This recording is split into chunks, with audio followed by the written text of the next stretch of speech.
Winter had settled into the Riverstone Valley with unusual vengeance that year. Eleanor Silversong stood at her cabin window, watching ice crystals form intricate patterns across the glass, each one a frozen melody only she could hear. At 45, her silver-white hair no longer drew the stares it once had. The villagers had grown accustomed to her peculiarity over the 15 years she'd dwelled among them, accepting her quiet presence and healing herbs without question. Few remembered she had once been Professor Eleanor Silversong, with a distinguished career teaching music theory at Westlake University before her sudden disappearance. None knew she was an Omega. None knew what that truly meant. Outside, the mountain winds howled like mournful spirits, a sound Eleanor had come to find strangely comforting. The isolation suited her, necessary protection from a world that would hunt her kind to extinction if they knew she existed. The last of the Silver Songs, the last of the Moon Singers, perhaps. She closed her eyes, memories washing over her like gentle waves. Grandmother Evelyn at the piano, slender fingers dancing over ivory keys, teaching melodies that made flowers bloom and wounds close. Our gift comes from the moon herself, she would say, silver eyes glinting in the firelight. We don't create music, child.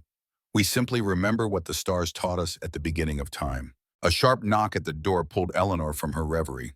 She composed herself, tucking away memories like precious jewels, and opened the door to find Martha, the village seamstress, huddled against the bitter cold. Council meeting at the town hall, Martha said, breath forming clouds between them. Urgent, the storm's getting worse. Eleanor nodded, reaching for her worn wool coat. Old Harold would have buffered the council's demands, protected her from unnecessary exposure. But Harold had been dead 6 months now, his wisdom and knowledge of her secrets buried with him beneath the frozen ground. The meeting hall buzzed with worried voices. Firelight cast long shadows across weathered faces as Thomas, the new village head, described the dwindling supplies. The winter had come earlier than anyone predicted, fiercer than any in living memory. We need volunteers to retrieve emergency supplies from the forest storage shed, Thomas announced, eyes sweeping the room. It's dangerous, but we've no choice. Eleanor knew what would come next. As always, the unmarried, the childless, the expendable would be volunteered. She stepped forward before they could call her name, dignity intact. I'll go. Relief washed over Thomas's face. Thank you, Eleanor. At dawn, then. The journey to the storage shed was perilous under normal circumstances, half a mile through dense forest. In this blizzard, it might as well have been 100. Eleanor followed the rope line strung between trees, a lifeline in the whiteout conditions. The wind cut through her layers like icy knives, and even with her natural resilience, she felt the cold seeping into her bones. She had nearly reached the storage shed when she heard it, a sound that didn't belong to the storm.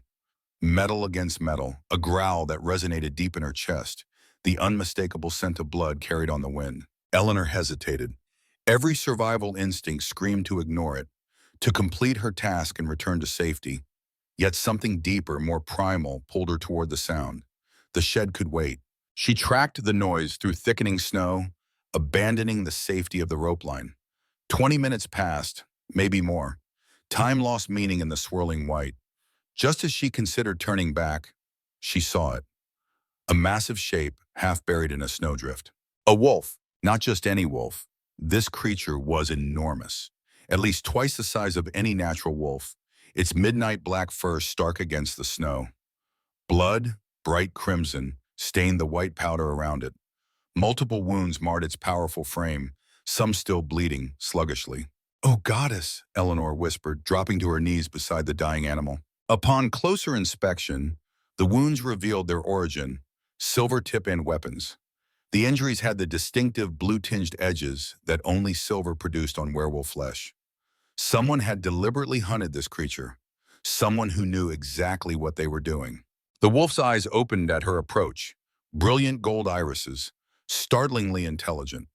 This was no ordinary animal. This was a shifted werewolf, and from the power she sensed even in its dying state, one of considerable strength. "I'm so sorry," Eleanor said softly, her voice breaking. She gently touched the massive head, feeling coarse fur beneath her fingertips. "I don't have supplies to treat wounds this severe, and you're too heavy for me to move." The wolf's golden eyes remained fixed on her face. She recognized the look, not of fear, but acceptance. It knew it was dying, it just didn't want to die alone. Eleanor's grandmother had taught her that music had power at life's most critical transitions. Death songs were sacred in the old traditions, meant to ease the journey between worlds. She had never performed one, but the melody rose within her unbidden, as if the knowledge had always been there, sleeping in her blood. "I can't save you," she repeated, her hand resting gently on the wolf's head, "but I won't let you die alone." She began to sing. The first notes emerged hesitantly, then gained strength. Not the simple lullaby her grandmother had taught her, but something older, more powerful. The silver crescent melody, forbidden and forgotten, passed down through generations of silver song women. The ancient language flowed from her lips, words she shouldn't know but somehow did. The air around them changed, grew heavy with power. Snowflakes slowed their descent, hanging suspended as if time itself paused to listen. Eleanor's voice strengthened, resonating on frequencies beyond normal hearing. Power flowed from her, invisible silver threads connecting her to the dying wolf. The wounds were too severe, the blood loss too great for complete healing, but perhaps enough to ease the passage, to let him slip away without pain. She sang for what might have been minutes or hours, time meaningless, in the strange bubble of magic and sound surrounding them. Tears froze on her pale cheeks, but her voice never wavered, never broke. The melody pulled something from deep within her, memories not her own. Visions of ancient forests, moonlit ceremonies, silver-haired women standing in stone circles, voices raised in harmony with wolf song. As the final notes hung crystalline in the air, Eleanor swayed, suddenly dizzy. The energy expenditure had been enormous, far beyond anything she'd experienced. She placed her palm once more on the wolf's head, preparing to say a final farewell. The wolf's eyes were closed, but his chest rose and fell in steady rhythm. "Impossible," she whispered. The wounds remained, but the bleeding had stopped. The labored breathing had eased. Beneath her hand, she felt incredible heat radiating from his body, the accelerated healing of a powerful alpha engaging. She had not sung a death song. She had performed a healing unlike any she'd thought possible. Eleanor stared at her hands in wonder and terror. This went beyond the minor healings her grandmother had taught, mending small cuts, easing fevers. This was the legendary power of a true moon singer, the magic that had made her ancestors both revered and hunted. She needed to leave immediately. If this wolf was who she suspected, an alpha of considerable power, his pack would be searching for him. Werewolf politics were dangerous, deadly. She had stayed hidden for 15 years precisely to avoid such entanglements. Yet when she tried to stand, her legs buckled beneath her. The magical expenditure had drained her completely.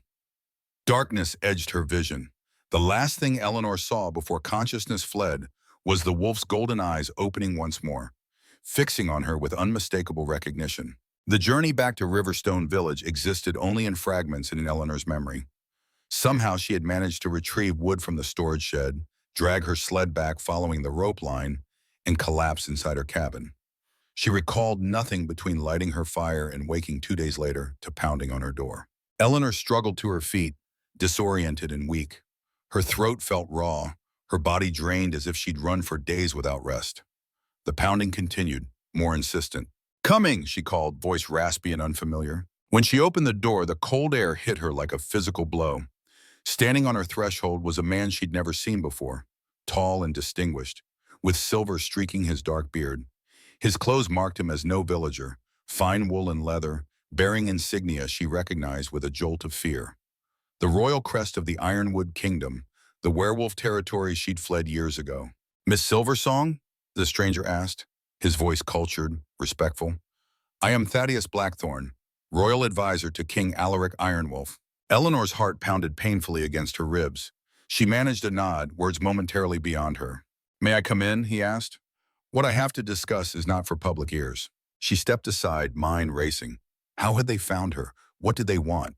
Had someone seen her with the injured wolf? Thaddeus entered, immediately dominating the small cabin with his presence. He removed his gloves with deliberate care, studying her with intelligent eyes that missed nothing. "Did you hear the howling 2 nights ago?" he asked abruptly. "Howling?" Eleanor's confusion was genuine. "There's been a terrible storm. I've been unconscious for days, it seems." "Not dying howls," Thaddeus clarified, watching her closely. "Victory howls, claiming howls, the kind that echo for miles and make every wolf within hearing understand that something significant has happened." Eleanor shook her head slowly. I don't understand. 3 nights ago, our king, Alaric Ironwolf, was ambushed by assassins while patrolling our northern borders. Silver weapons, expert hunters. He was left to die in the storm. Thaddeus paused, studying her reaction. And yet, 2 nights ago, the kingdom awakened to his triumphant return, healed against all odds. Eleanor kept her face carefully neutral. A fortunate turn of events for your kingdom. Miraculous, Thaddeus corrected. The king's wounds were fatal. No ordinary healer could have saved him. His gaze sharpened.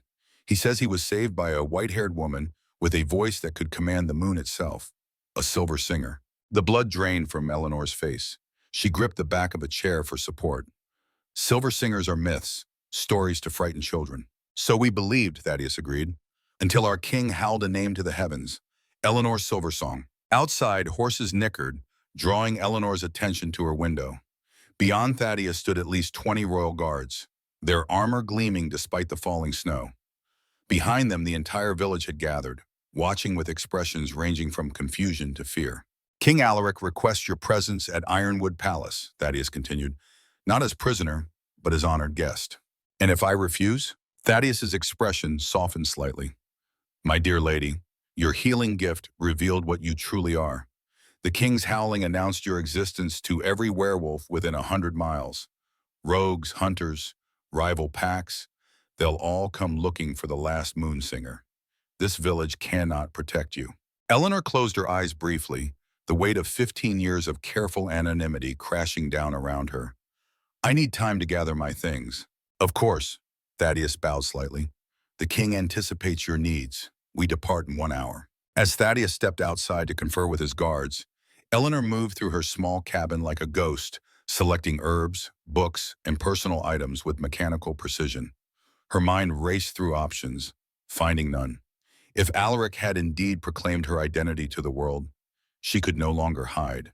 The hunters who had spent a century eradicating her bloodline would already be mobilizing.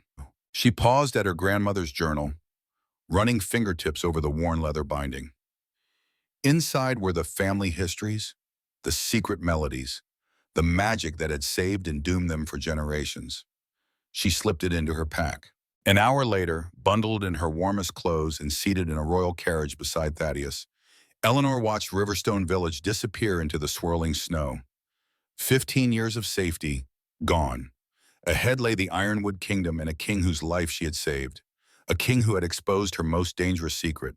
The caravan moved swiftly despite the weather, royal guards creating a protective formation around Eleanor's carriage. The storm had diminished, but the terrain remained treacherous.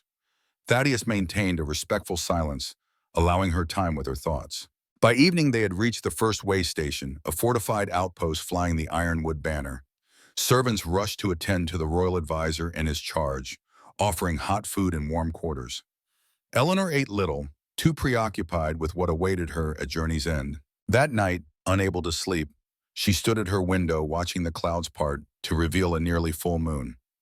Its silver light bathed the snowy landscape, and Eleanor felt the familiar pull in her blood. 3 more nights until the full moon. Whatever King Alaric planned for her, it would happen then, the most powerful time for moonsinger magic. Morning brought clear skies and increased pace. As they traveled, Eleanor observed subtle changes in the landscape. Ancient stone markers carved with wolf symbols, trees growing in patterns too perfect to be natural. The boundaries of werewolf territory were both physical and magical, designed to disorient unwelcome visitors. By midday, Thaddeus broke his silence. You've been away a long time. I was never here, Eleanor replied. I was born in the human world, but your grandmother wasn't. It wasn't a question. Eleanor studied him. You knew her.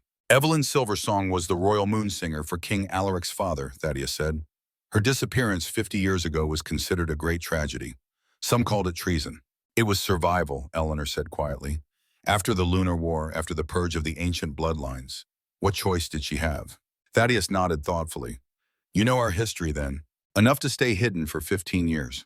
The conversation lapsed into silence once more, both acutely aware of the weight of history between them. Generations of blood and betrayal, power and persecution.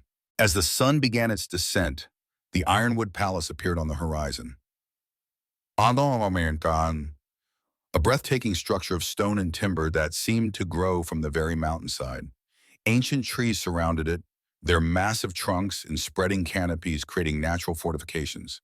Even from a distance, Eleanor could sense the power emanating from the place. Old magic, bone deep and primal. Royal guards lined the approach, standing at attention as the caravan passed. Servants and court officials gathered in the courtyard, curiosity evident on their faces. Eleanor felt their stares, heard their whispers. Word of her arrival and what she represented had clearly preceded her. The carriage halted at the palace steps. Thaddeus descended first, then offered his hand to help Eleanor down. She took a deep breath, steeling herself, and stepped into view. A collective gasp rippled through the gathered crowd. Eleanor knew what they saw. Her silver-white hair, loose around her shoulders, her pale skin almost luminous in the fading light. An omega with the distinctive coloring of the Silver Song line, thought extinguished decades ago. At the top of the palace steps stood a figure that commanded immediate attention. Tall and powerfully built, dressed in deep blue and silver, with a presence that radiated authority. Even in human form, there was something distinctly lupine about his stance. The way his gaze tracked movement. King Alaric Ironwolf. Eleanor had seen him only as a massive black wolf dying in the snow. Now she beheld him in his human aspect. Dark hair threaded with silver at the temples, features carved from granite, and eyes the same startling gold that had fixed on her during that strange, magical encounter. As their eyes met across the courtyard, Eleanor felt a jolt of recognition that went beyond the physical. Something had formed between them in that snowy clearing, a bond created by ancient magic neither fully understood. The crowd parted as Alaric descended the steps with fluid grace. The courtyard fell silent. Even the birds seemed to hold their breath. He stopped before her, towering and regal, studying her face with an intensity that should have been uncomfortable. Then, to the shock of all present, King Alaric Ironwolf, ruler of the most powerful werewolf territory in the north, alpha of alphas, feared and respected throughout the supernatural world, lowered himself to one knee before her. "Eleanor Silversong," he said, his voice deep and resonant, carrying easily to every ear in the courtyard. "Last daughter of the Silver Line, you gave me back my life when all hope was lost. My pack, my kingdom, and my crown are in your debt." Murmurs rippled through the crowd. Eleanor stood frozen, overwhelmed by the implications of this public declaration. "Rise, your majesty," she managed, finding her voice at last. "I did only what anyone would do for a creature in need." A smile ghosted across his stern features. "We both know that isn't true." He rose to his full height. "Few would risk themselves for a dying wolf. Fewer still possess the power to save one marked by silver and death." He extended his hand. "Welcome to Ironwood Kingdom, Eleanor Silversong. We have much to discuss." Eleanor hesitated only briefly before placing her hand in his. The contact sent another shock of recognition through her system, her magic responding to his presence like a tuning fork struck against stone. Alaric led her up the palace steps, past bowing courtiers and wide-eyed servants. Eleanor felt the weight of their stares, the mixture of awe and suspicion. To them, she was either salvation or threat, the return of magic long thought lost, power that had once shaped their world before the great purges. The entrance hall of the palace opened before them, soaring ceilings, massive timbers, walls adorned with ancient tapestries depicting wolf packs running beneath full moons. History surrounded them, the legacy of generations of alphas who had ruled this territory since time immemorial. A woman approached, elegant, silver-haired, with the bearing of someone accustomed to authority. "My king," she said, bowing her head respectfully before turning curious eyes to Eleanor. "Our guest chambers are prepared." "Thank you, Lady Alara," Alaric replied. "This is Eleanor Silversong, who will be staying with us as my personal guest." Recognition flashed in the woman's eyes. "Silversong? Truly?" She studied Eleanor with new intensity. "I knew your grandmother, a remarkable woman." "Lady Alara was our royal historian before becoming chief counselor," Alaric explained. "Few alive remember the time before the Lunar War as she does." "Perhaps we might speak later," Alara suggested to Eleanor. "There is much history that deserves preservation." Eleanor nodded, sensing a potential ally. "I would welcome that, Lady Alara." Alaric guided Eleanor through grand hallways to a private study, a warm, wood-paneled room with a massive stone fireplace and walls lined with books. He dismissed the servants with a gesture, waiting until the heavy door closed behind them before speaking again. "You have questions," he said, moving to pour 2 glasses of amber liquid from a crystal decanter. "Dozens," Eleanor admitted, "beginning with why your royal advisor implied I had no choice but to come here." Alaric handed her a glass. "Because it was the truth. My howl after your healing did more than announce my survival. It proclaimed the existence of a moonsinger to every supernatural creature within range." He gestured for her to sit in one of the leather chairs before the fire. "The hunters who destroyed your family line during the Lunar War, they still exist. They would have found you within days." Eleanor sank into the chair, the reality of her situation settling over her like a shroud. "Then I've traded one prison for another." "Not a prison," Alaric countered, taking the seat opposite her. "Protection, sanctuary." "At what cost?" she asked sharply. "Magical bloodlines like mine weren't hunted to near extinction for no reason." "What do you want from me, King Alaric?" His golden eyes reflected the firelight. "To save my people." He leaned forward, intensity radiating from him. "Something is happening to werewolves throughout the territories. We call it the fading. Wolves losing control, reverting to base instincts, forgetting their human sides, becoming true monsters." Eleanor's breath caught. "Like rabies?" "Worse. It begins slowly, increased aggression, memory lapses, then deteriorates until nothing remains of the person they once were. Just hunger, rage, the need to hunt and kill." His voice had dropped, heavy with the weight of leadership. "I've had to execute 17 of my own people in the past year when they became dangers to themselves and others. And you think I can help?" "Weep ahead." "Because the ancient texts speak of a similar affliction centuries ago, cured only by the combined power of the royal alpha bloodline and the silver singers." Alaric's gaze held hers. "I've searched for years, Eleanor. Every whisper, every rumor of surviving silver songs. When I found you, when your magic healed wounds that should have been fatal, I knew the old legends were true." Eleanor took a long drink from her glass, welcoming the burn. "My grandmother never spoke of any cure for werewolf madness." "Perhaps she didn't know," Alaric suggested. "Much knowledge was lost during the Lunar War. Records destroyed, bloodlines ended." "Or perhaps she had reason to keep secrets," Eleanor countered. "The same war that hunted my kind to extinction was started by werewolves, after all." After pain flickered across his features. "The sins of the fathers," he acknowledged. "But this affliction doesn't discriminate between guilty and innocent. Children are showing symptoms now, Eleanor. Children who had nothing to do with ancient grudges." The mention of children shifted something in her. Eleanor set down her glass. "I don't know if I can help you. The magic I performed in the forest was instinctive, not controlled." "But you're willing to try?" She studied him, this alpha king who had knelt before her in front of his entire court. Whatever his motives, his concern for his people seemed genuine. "I'll try," she conceded, "but I make no promises." Relief visibly washed over him. "That's all I ask." A knock at the door interrupted them. Thaddeus entered, his expression grave. "Forgive the intrusion, sire, but the council has convened. They're demanding to meet the singer." Alaric sighed. "Already? I had hoped for at least one night of peace." "News travels fast," Thaddeus said dryly, "particularly news this significant." Alaric turned to Eleanor. "The Royal Council consists of the 7 oldest and most powerful alphas in the kingdom. Aside from myself, their cooperation will be essential.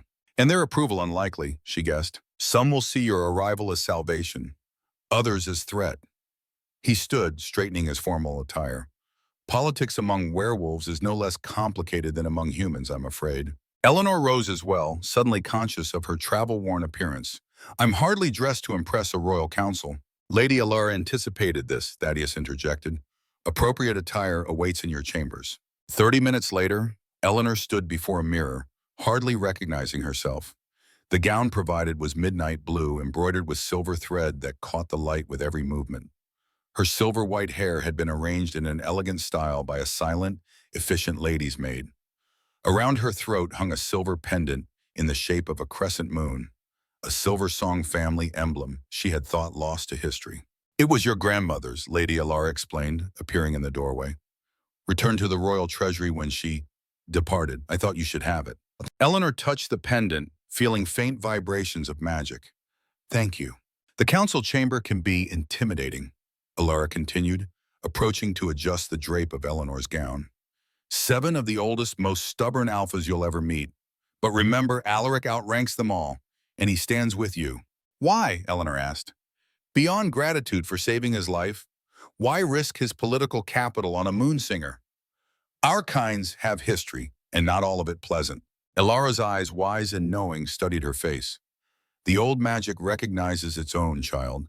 When you saved him with your song, more was exchanged than healing energy.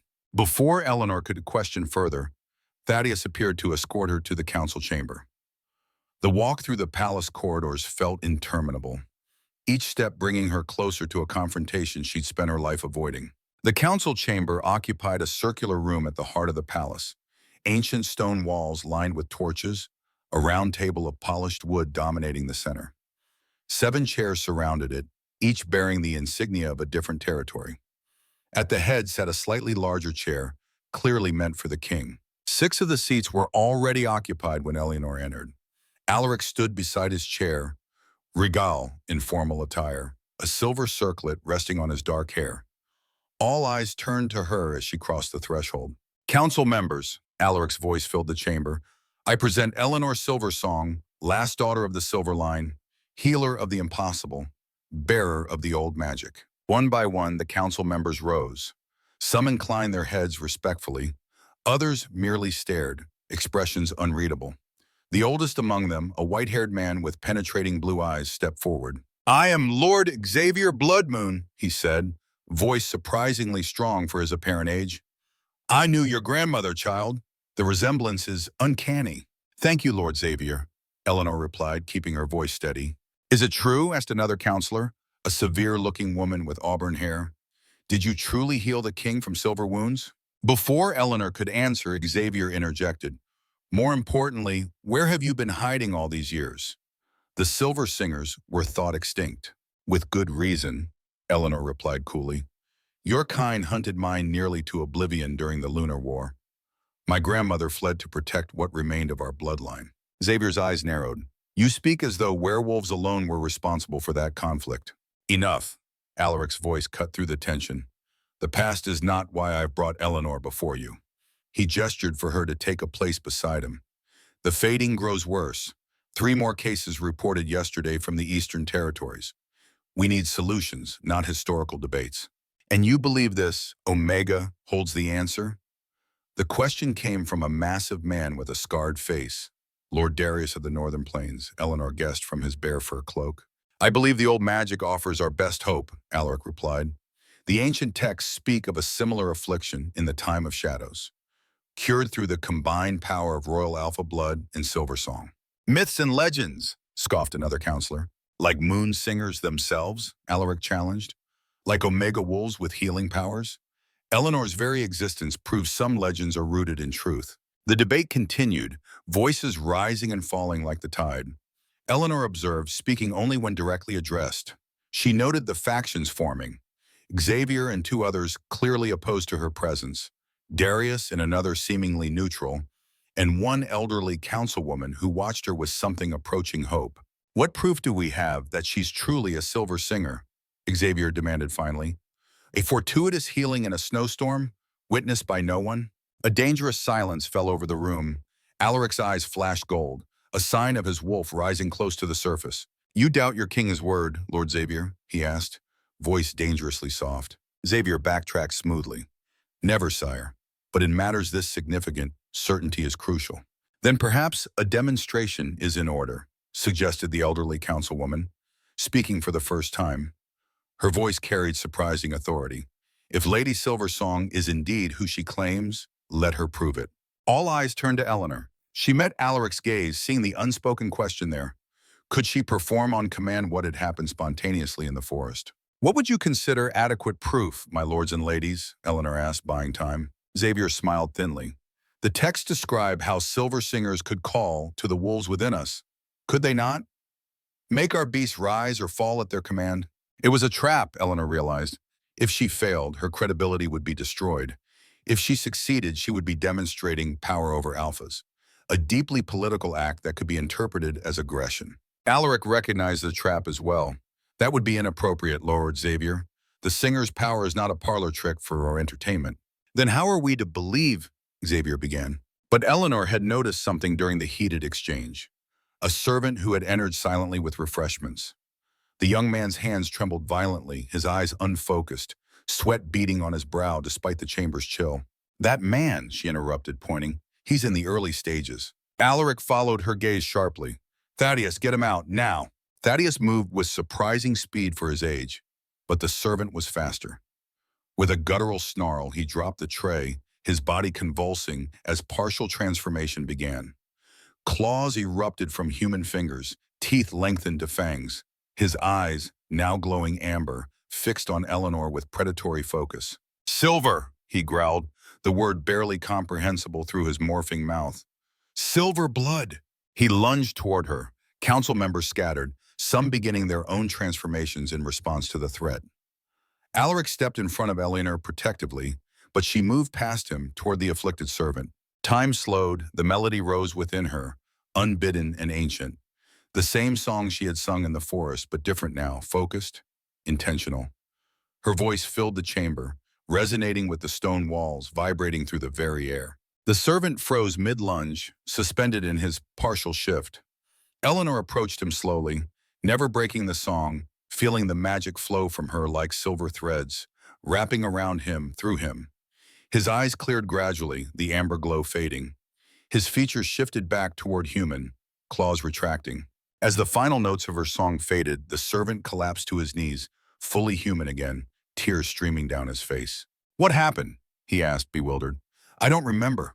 The council chamber remained silent, every member staring at Eleanor in undisguised shock. Even Xavier seemed momentarily speechless. Alaric knelt beside the servant, examining him closely. "The fading signs are gone," he announced, looking up at Eleanor with something akin to reverence. "Completely." Eleanor swayed slightly, the energy expenditure taking its toll.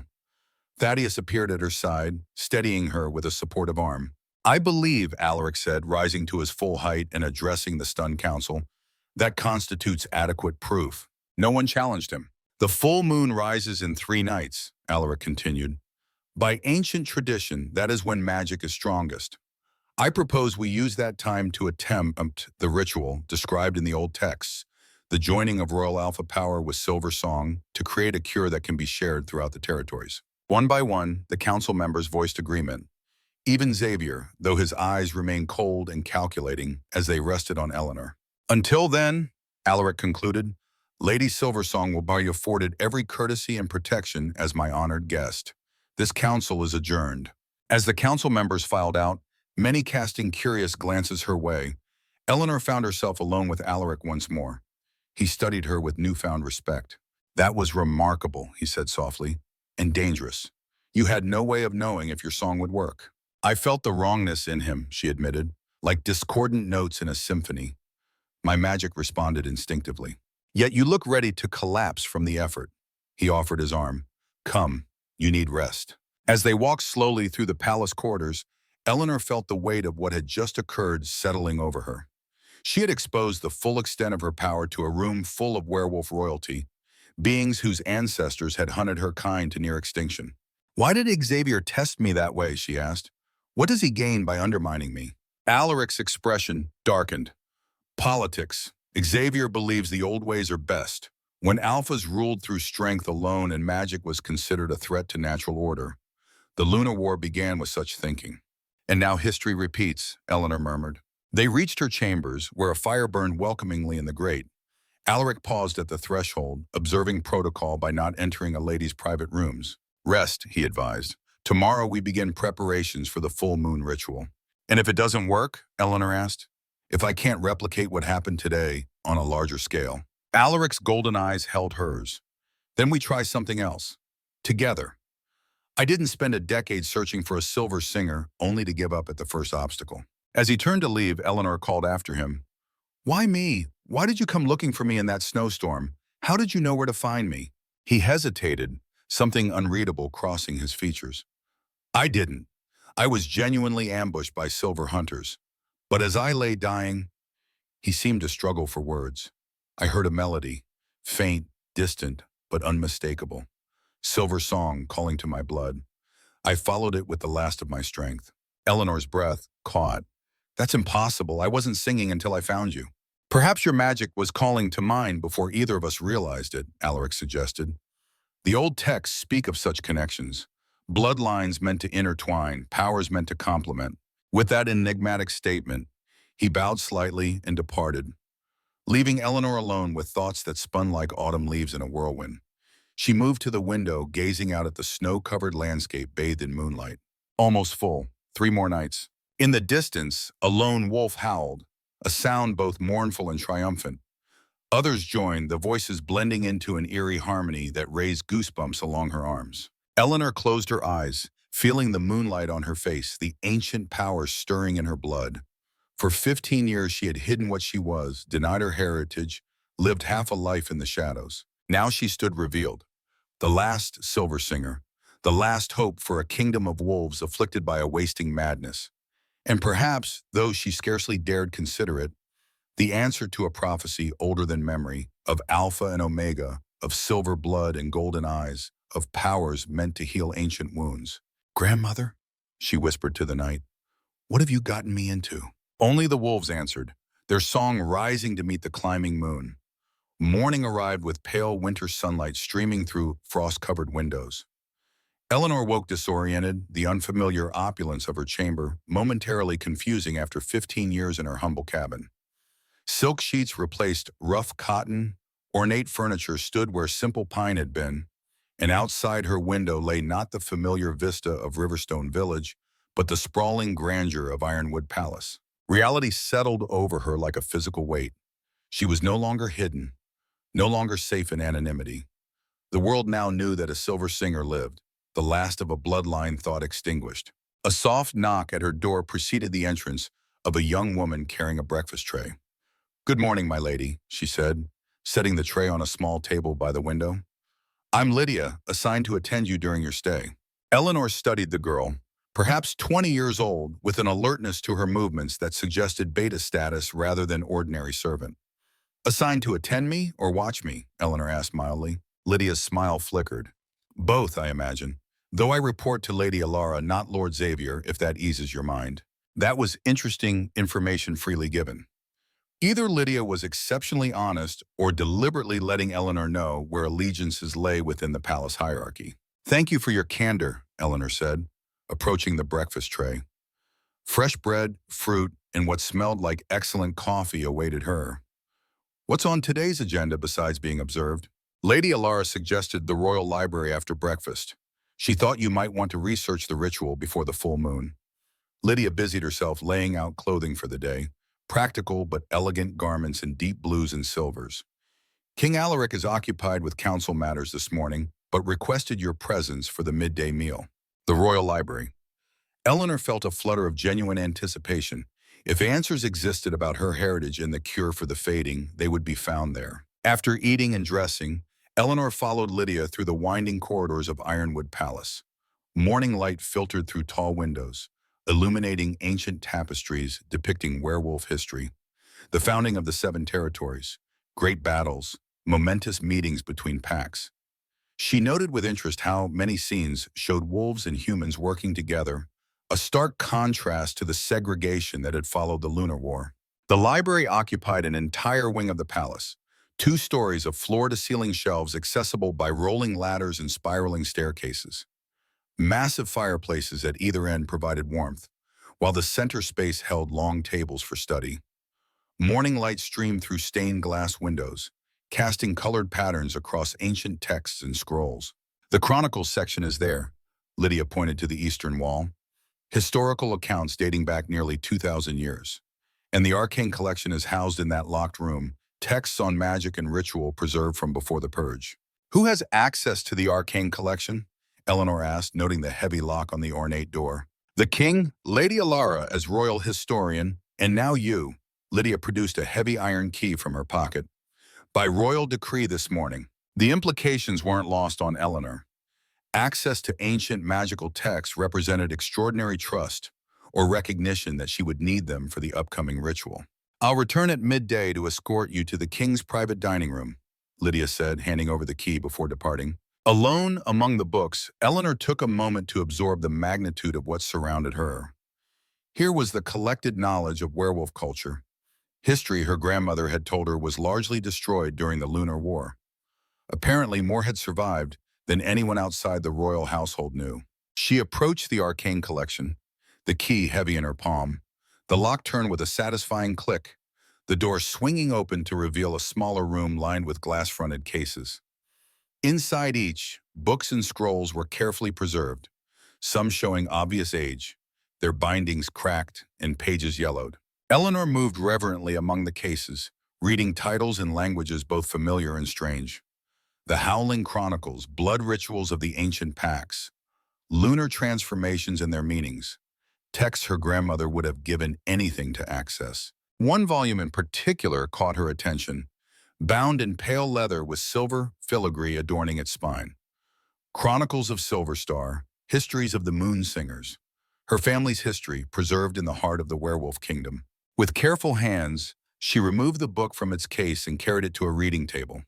The pages were fragile, requiring delicate handling as she turned them. Written in an archaic form of her grandmother's native tongue, the text described the origins of the Silver Singer bloodline, humans blessed by the moon with the ability to channel its power through voice and song, not werewolves themselves, but intimately connected to werewolf kind. Eleanor lost track of time as she read accounts of her ancestors, the first appearance of silver hair as a mark of the blessing, the development of healing songs and protection rituals, the alliance formed with the royal werewolf bloodline. Most intriguing were references to the Great Harmony, a ritual performed only 3 times in recorded history, requiring both Silver Singer and Royal Alpha. She was so absorbed in her reading that she failed to notice she was no longer alone until a voice spoke nearby. Fascinating reading, isn't it? Eleanor looked up to find Lord Xavier Bloodmoon standing across the table, watching her with those penetrating blue eyes that seemed to miss nothing. Lord Xavier, she acknowledged, instinctively closing the book to protect it from his gaze. I didn't hear you enter. Few do, he replied with the ghost of a smile. A lifetime of hunting teaches one to move quietly. He gestured to the chair opposite her. May I join you? Though phrased as a question, Eleanor sensed it wasn't really a request. She nodded, keeping her expression neutral. Xavier sat with the fluid grace of a predator, a reminder that despite his apparent age, he remained an alpha werewolf with all the physical prowess that implied. I must apologize for my skepticism yesterday, he began, though his tone carried no real contrition. You understand that in my position, caution is necessary. Of course, Eleanor replied, just as I understand that your test was designed to place me in an impossible position. Xavier's eyes widened slightly at her directness. Then he chuckled. Perceptive, like your grandmother. You mentioned knowing her before. Oh yes, quite well in fact. His gaze grew distant with memory. Evelyn Silversong was a remarkable woman. Strong-willed, passionate about her beliefs. She served the previous king, Alaric's father, for many years. Until she fled, Eleanor prompted. Xavier's expression cooled. Until she betrayed her oaths and abandoned her post. Yes, Eleanor bristled. She fled a purge that was exterminating her bloodline, hardly an abandonment. Is that what she told you? Xavier leaned forward, his voice dropping to just above a whisper. That she fled persecution? Did she mention what triggered that persecution? Eleanor remained silent, unwilling to be drawn into whatever game he was playing. Xavier sat back, studying her. No matter. The past is the past. What concerns me is the future, specifically what Alaric plans for you in this ritual. A cure for the fading, Eleanor stated simply. Surely as a council member you support that goal? The goal, certainly. The method, he shrugged. The Great Harmony is not without risks to both participants. The mention of the specific ritual surprised her. You're familiar with the text? I've made a study of many things in my long life, Xavier replied cryptically, including the relationship between Silver Singers and Royal Alphas. His blue eyes fixed on her with uncomfortable intensity. Did you know that in the 3 previous instances of the Great Harmony being performed, the Silver Singer and Alpha were mated pairs? Eleanor kept her expression carefully neutral, despite the jolt his words sent through her. The text hasn't mentioned that detail yet. No, it wouldn't. Not in the sanitized royal edition. Xavier stood smoothly. You might want to seek out less curated sources before committing yourself to Alaric's plan.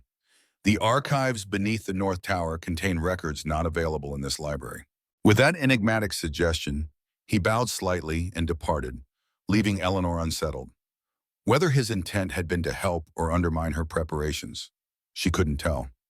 But one thing was clear, Palace politics were more complex than she had initially assumed, with currents running far deeper than the surface formalities suggested. Eleanor returned to her reading with renewed focus, searching specifically for mentions of the Great Harmony ritual. The references were frustratingly vague, descriptions of a joining of powers, and blood melody that spoke more in metaphor than practical instruction.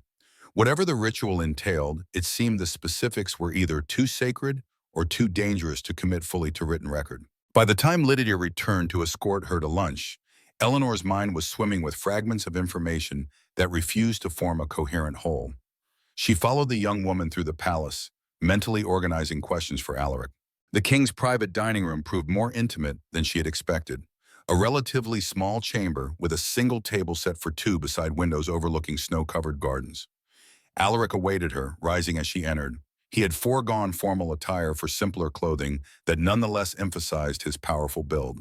"I hope your morning was productive," he said after Lydia had been dismissed. "Informative, if incomplete," Eleanor replied, taking the offered seat. "Your library is remarkable, a testament to my ancestors' foresight in preserving knowledge during turbulent times." Alaric signaled to servants who began bringing in the meal. Simple fare by royal standards, but far more elaborate than Eleanor was accustomed to. Once they were alone again, Eleanor addressed the question foremost in her mind. "I found references to the Great Harmony ritual, but few specifics. Is this what you believe will cure the fading?" Alaric nodded, his expression serious. "According to the oldest text, it's the only permanent solution. Individual healings, like you performed yesterday, are temporary and drain your strength considerably. The Great Harmony creates something lasting, a change that spreads through bloodlines." Lord Xavier seems concerned about the ritual's risks. A shadow crossed Alaric's features. "Xavier visited you." "In the library. He suggested I seek out records in the North Tower archives." Alaric set down his fork, golden eyes intensifying. "The North Tower was sealed after the Lunar War. Its contents are considered too dangerous for casual access." "Why would he direct me there then?" "To unsettle you, to sow doubt." Alaric sighed. "Xavier represents the old guard, alphas who believe werewolves should remain separate from humans. Magic should be controlled rather than embraced, and power should flow only from physical strength." "He mentioned knowing my grandmother quite well," Eleanor ventured. "That's putting it mildly," Alaric replied with unexpected bitterness. "Xavier was betrothed to Evelyn before she chose my father instead. An arranged alliance between Blood Moon territory and the Silver Singers that fell apart when she recognized her true mate bond with King Theron. The revelation hung between them, adding new dimensions to Xavier's apparent antagonism. Not just political opposition, but personal grudge nursed for decades. "And the risks he mentioned," Eleanor pressed, "are they real?" Alaric hesitated. "The Great Harmony isn't without cost. It requires both participants to channel extraordinary amounts of power, power that can overwhelm the unprepared." "Define overwhelm," Eleanor said flatly. "In the most extreme case recorded, the Silver Singer lost her voice permanently. The Alpha was unable to shift forms for a year." His eyes held hers steadily. "I wouldn't ask this of you if there were any other option, Eleanor. But the fading spreads like wildfire. We've lost nearly 50 wolves across the territories in the past month alone. 50 lives." The number sobered her. "And you believe we can perform this ritual successfully? Even though we aren't—" She hesitated, recalling Xavier's pointed comment. "Mated," Alaric finished for her, a hint of something unreadable flashing across his face. "The bond between us may not be formalized, but it exists. From the moment your song reached into death itself to pull me back, a connection formed. You felt it too." Eleanor couldn't deny it. The resonance between them was unlike anything she'd experienced. A pull that vibrated at frequencies beyond normal perception. Still, transforming that nascent connection into something powerful enough to fuel a legendary ritual seemed a dangerous leap. "I need to know everything about this ritual," she said finally. "Not sanitized histories or vague descriptions. The actual procedure, the risks, the potential outcomes, both good and bad." Alaric nodded. "After the evening meal, I'll take you somewhere that might provide the answers you seek. In the meantime, I'd like you to meet someone." At his signal, a side door opened. A young woman entered, perhaps 17, with haunted eyes and trembling hands. Her movements were jerky, unnaturally controlled, as if she fought constant impulses. "This is Sarah," Alaric said gently. "Lord Darius's youngest daughter. She began showing symptoms of the fading 3 weeks ago." Eleanor understood immediately. This wasn't just about abstract numbers anymore. 50 lives lost across the territories. This was a father watching his child slip away into madness. "May I?" Eleanor asked, rising and approaching the girl. Sarah flinched back slightly, eyes darting nervously. "It's all right," Alaric reassured her. "Lady Silversong is here to help." Eleanor reached out slowly, taking the girl's trembling hands in hers. The contact sent an immediate jolt through her system, her magic reacting to the wrongness within Sarah. The same discordant energy she'd sensed in the servant during the council meeting, but more advanced, more entrenched. "How long can you suppress the shifts?" Eleanor asked softly. "A few hours at most," Sarah whispered, voice cracking with the effort of maintaining human speech. "It's getting harder every day. I can feel myself slipping away." Eleanor closed her eyes, allowing her magic to extend tendrils of awareness through their joined hands. The fading wasn't like any disease she'd encountered.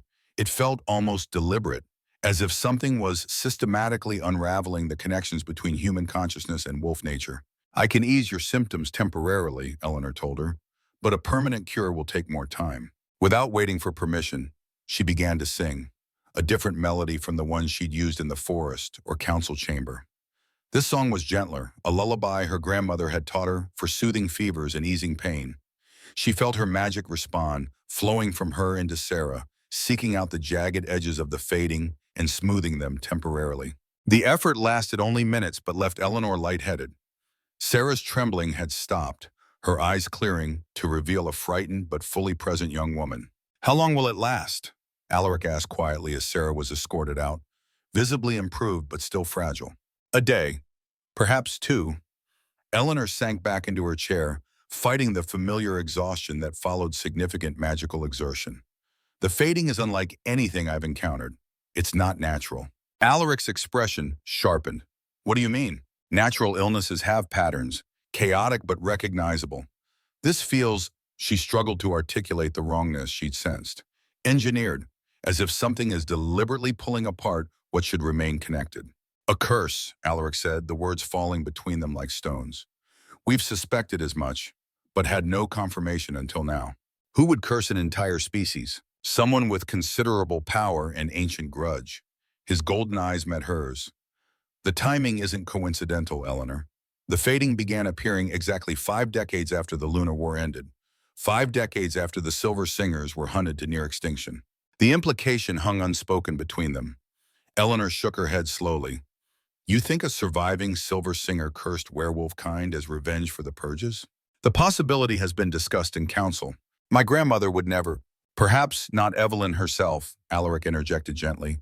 "But there were other survivors, relatives who lost everything in the war, who disappeared into hiding with their power and their hatred intact." Eleanor's mind raced. Her grandmother had mentioned cousins, aunts, others of the bloodline who had scattered when the hunting began. Could one of them have nursed vengeance for decades, finally unleashing it upon an unsuspecting generation who had nothing to do with the original conflict? "If the fading is indeed a curse," Eleanor said slowly, "then the Great Harmony may be the only counter strong enough to break it. Blood magic answered with blood magic." "That was my conclusion as well." Alaric studied her face. "Are you still willing to try?" Eleanor thought of Sarah's haunted eyes, the servant's violent transformation, Alaric's description of executing his own people when they became dangerous to others. 50 lives already lost. How many more before the curse ran its course? Would it stop at all, or continue until werewolves themselves were as extinct as Silver Singers nearly were? "Yes," she said firmly, "I'll do it." Relief washed visibly over his features. "Thank you." He hesitated, then added, "There's something else you should know. The ritual requires specific timing." "The full moon, that much I gathered from the texts." "Not just any full moon," Alaric clarified. "Tomorrow night is special, a blue moon, the second full moon in a single month. It happens rarely, and when it coincides with winter solstice, as it does this year, the magic is amplified," Eleanor finished, understanding immediately. "That's why you were patrolling northern borders 3 nights ago. You weren't just on routine duty, you were searching for me before the blue moon." "I've been searching for any Silver Singer for years," Alaric admitted. "But yes, the approaching blue moon added urgency. When I heard your song in the forest, it seemed like providence. Or manipulation," a cynical voice whispered in Eleanor's mind. Had she truly been drawn to that specific part of the forest by coincidence? Or had some magic been at work, pulling her toward the dying alpha when she was most needed? The remainder of the day passed in a blur of preparation. Eleanor alternated between the library and meetings with Lady Alara, who proved to be a font of knowledge regarding Silver Singer history. Though not a werewolf herself, a rarity in the palace hierarchy, Alara's human perspective provided valuable context to the often biased werewolf histories. The alliance between royal alphas and silver singers dates back to the earliest days of our recorded history, Alara explained as they pored over ancient maps in her study. Neither could fully thrive without the other. The werewolves provided protection and territory. The singers provided healing and balance. Until the alliance fractured, Eleanor noted. Yes, though accounts differ on why. Alara pointed to markings on the map showing territories before the Lunar War, a much more integrated landscape than the strictly segregated boundaries that existed now. Some texts blame ambitious alphas who resented dependence on human magic. Others suggest certain Silver Singer factions grew too powerful, attempting to control rather than partner with werewolf kind. And the truth? Alara's smile held centuries of scholarly wisdom, rarely simple enough for history books. But I suspect, as with most conflicts, there was fault on both sides and greater complexity than anyone now remembers. As evening approached, Lydia brought word that the king requested Eleanor's presence for a private audience after dinner. He suggests warm clothing, the young woman added. I believe you'll be going outside the palace walls. Curious, Eleanor followed this advice, donning thick boots and a fur-lined cloak over her dinner attire. The evening meal proved a formal affair in the great hall. Eleanor seated at the high table beside Alaric, with council members and court nobility in attendance.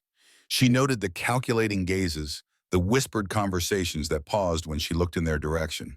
Her novelty as the last Silver Singer had clearly not worn off, and speculation about her role in the kingdom's future ran rampant. Xavier's seat remained conspicuously empty, his absence remarked upon by several courtiers within Eleanor's hearing. Lord Darius explained that urgent business had called the elder Alpha to his home territory, but the timing, the night before the ritual, struck Eleanor as suspiciously convenient. After dinner concluded, Eleanor found Alaric waiting in an antechamber, similarly dressed for outdoor conditions. Where are we going? She asked as he led her toward a rarely used side entrance. Somewhere sacred, he replied, somewhere that might answer your questions more completely than any book. They emerged into the crisp night air, a three-quarter moon casting silver light across snow-covered grounds. Rather than heading toward the main gates, Alaric guided her along a narrow path that skirted the palace walls, eventually reaching a small door set into the stone. It opened to his touch, revealing a tunnel lit by softly glowing crystals embedded in the walls. These passages were created during the early days of the kingdom, Alaric explained as they walked. Escape routes primarily, though now they serve mainly as private access to certain locations. The tunnel sloped gently downward, then curved, eventually opening into a grove of ancient trees. Despite the winter season, these trees retained their foliage, massive evergreens whose branches formed a cathedral-like canopy overhead. At the center of the grove stood a circle of standing stones, their surfaces carved with symbols that seemed to shift and change in the moonlight. Eleanor's breath caught. A moon circle. The oldest in the territories, Alaric confirmed. Established when the first alliance between werewolves and silver singers was formalized thousands of years ago. The magic here was palpable, a resonance that made Eleanor's skin tingle and her blood warm despite the winter chill. She approached the standing stones reverently, recognizing symbols her grandmother had shown her in secret notebooks. The ancient language of the moon, preserved here in stone when most other records had been destroyed. The Great Harmony was performed here all 3 times in recorded history, Alaric said, following her into the circle. The specifics of the ritual aren't written in books because they are inscribed here, in a form only those with the right bloodlines can fully comprehend. As if responding to his words, the symbols on the nearest stone began to glow faintly silver. Eleanor touched them with wondering fingers, feeling a jolt of recognition as the ancient knowledge transferred directly to her understanding, not as words but as pure magical comprehension. The ritual requires blood exchange, she murmured, reading the stones. Voice and howl in harmony. The singer must channel the moon's power while the alpha channels the earth's. Together they create. She paused, searching for an adequate translation. Balance wasn't quite right, neither was harmony, though that came closer. Wholeness, Alaric supplied, his hand joining hers on the stone. The word in the old tongue means the state of perfect integration between all aspects of being. Their fingers brushed, and Eleanor felt that now familiar resonance strengthen. Whatever connection had formed between them in that snowy clearing, the moon circle amplified it significantly. There's more, she continued, moving to the next stone. Warnings about the queen. What is given cannot be reclaimed. And something about, she frowned, the symbols here more difficult to interpret. The bound shall never part, Alaric translated quietly. Eleanor looked up sharply. What does that mean? His golden eyes met hers steadily. The great harmony creates a permanent bond between participants, not unlike a mate bond, but deeper. In the previous three instances, the alpha and singer were already mated pairs, so this aspect caused no concern. And for us, Eleanor asked, heart suddenly racing, it means that if we succeed tomorrow night, we will be connected for life, Alaric said simply. Our energies, our magic, perhaps even our emotions to some extent, shared, regardless of distance or circumstance. The magnitude of this revelation sent Eleanor stepping back from the stones. That's considerably more commitment than you initially described. Would it have changed your answer if I'd told you immediately? Alaric asked, his voice gentle but direct. Eleanor considered the question honestly. I don't know, but I deserve the choice. You have it now, he said. Tomorrow night remains your decision. I won't force or coerce you, regardless of what's at stake. The sincerity in his voice was unmistakable. Whatever his faults as a communicator, Alaric genuinely believed in her right to refuse, even with 50 lives already lost and more at risk daily. Eleanor turned back to the stones, continuing her examination of the ancient instructions. The ritual itself seemed straightforward enough. A blood exchange, combined magical working, specific harmonies between voice and howl. But the consequences extended far beyond the immediate goal of countering the fading. There's another risk here, she noted, deciphering a particularly complex set of symbols. If the participants aren't truly compatible at the soul level, the ritual can backfire catastrophically. Soul shatter, Alaric nodded grimly. The reason the ritual has been performed so rarely, even when the alliance between our kinds was strongest. True compatibility is rare enough between ordinary werewolves, between Royal Alpha and Silver Singer. Once in generations, Eleanor finished. Hence the fact that previous participants were already mated pairs. They'd confirmed their compatibility through the natural mate bond before attempting the ritual. We don't have that luxury of time, Alaric said, but I believe our compatibility is real. When your song reached me in the forest, when my wolf recognized you even through the haze of approaching death, that wasn't coincidence. Eleanor wanted to believe him. The connection between them felt genuine, powerful in ways she couldn't articulate.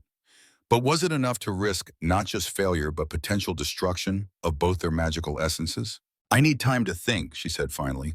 Of course. Alaric stepped back, giving her space within the circle. Take all the time you need, but he hesitated. Be wary of those who might seek to influence your decision. Not everyone in the palace wishes this ritual to succeed. With that cryptic warning, he retreated to the edge of the grove, leaving Eleanor alone among the ancient stones. The moon continued its arc across the night sky, its light shifting through the branches overhead to create patterns across the snow. Eleanor sat in the center of the circle, allowing the accumulated magic of thousands of years to flow around and through her. Her grandmother had taught her to meditate this way, opening herself to the greater patterns of energy that humans rarely perceived. In this receptive state, the currents of magic became visible to her inner eye like flowing rivers of silver light. She could trace them through the grove, connecting the standing stones, spreading outward to encompass the entire ironwood territory. But there was something wrong with the pattern. Where the energy should have flowed smoothly, there were disruptions, knots and tangles in the silver streams, places where the magic doubled back on itself unnaturally. Eleanor focused on these anomalies, trying to understand their origin and nature. The answer came slowly, then with sudden clarity. The fading. What she perceived were the magical manifestations of the curse affecting werewolf kind. Deliberate distortions in the natural energy flows that sustained the balance between human and wolf natures. Now she understood why individual healings like those she'd performed for the servant and Sarai were temporary at best. She was smoothing specific tangles, but the underlying pattern remained corrupted. Only a working as powerful as the Great Harmony could reset the entire magical framework to its natural state. As this realization settled, another presence entered her meditative awareness, a shadow moving among the silver streams, observing her as she observed the magic. Eleanor maintained her calm, continuing her examination while subtly tracking this intruder in the magical landscape. Not Alaric, his energy she would recognize instantly. This presence felt older, colder, tinged with emotions she couldn't immediately identify. When it approached a particular tangle in the energy flow and seemed to strengthen rather than correct the distortion, Eleanor's suspicions crystallized. She opened her eyes, returning to physical awareness with practiced ease, and found herself still alone in the stone circle. But the sense of being watched remained. Raising her voice, she called out, "I know you're there. Show yourself." For a long moment, nothing happened. Then a figure emerged from the shadows between two ancient trees, tall and imposing despite advanced age, moving with the fluid grace of an alpha. "Lord Xavier," Eleanor acknowledged, rising to her feet. "An unexpected pleasure." "Is it?" he asked, stepping into the moonlight. "I rather thought you might be expecting me after our conversation in the library. Alaric mentioned you'd departed for your home territory on urgent business." She kept her tone neutral, giving nothing away. Xavier smiled thinly. "A convenient fiction to explain my absence. In truth, I've been here in the sacred grove preparing." "Preparing for what?" "Tomorrow's ritual, of course." He gestured to the standing stones surrounding them. "Someone must ensure it proceeds correctly. Alaric is young, barely 2 centuries old. He has never witnessed the Great Harmony, let alone participated in it. Whereas you have," Eleanor challenged. "I was present at the last performance, yes. Nearly a century ago now." Xavier's blue eyes reflected the moonlight with unnerving intensity. "I saw what it cost the participants. I saw what happened afterward." "And what was that?" Xavier stepped closer, his presence commanding despite Eleanor's determination not to be intimidated. "Power," then he said simply. "Unprecedented power that changed the balance of our world. The singer and alpha who performed it became something more than either had been separately, capable of bending pack law to their will, rewriting territory boundaries that had stood for millennia, forcing changes that not everyone welcomed." The political dimension became suddenly clear. "You're afraid of what Alaric might become if the ritual succeeds." "I'm concerned about the disruption to natural order," Xavier corrected smoothly. "Alphas lead through strength and wisdom earned over lifetimes. Magic has its place, but not in governance." "Yet you were betrothed to my grandmother once," Eleanor pointed out. "You sought that power for yourself." A flash of genuine emotion crossed his features, pain perhaps, or anger long suppressed. "That was different." "How?" "Evelyn was—" He paused, seeming to search for words. "She understood balance, restraint. She would never have used her power to upend traditions thousands of years in the making, as you fear Alaric might." "He's idealistic," Xavier said, managing to make the word sound like an insult. "Believes werewolves and humans should integrate once more, that the separations following the Lunar War were mistakes rather than necessary protections. With the power the Great Harmony would grant him, he could force such changes through council opposition."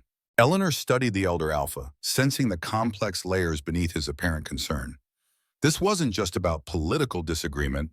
Something more personal drove his resistance. "What happened between you and my grandmother?" she asked directly.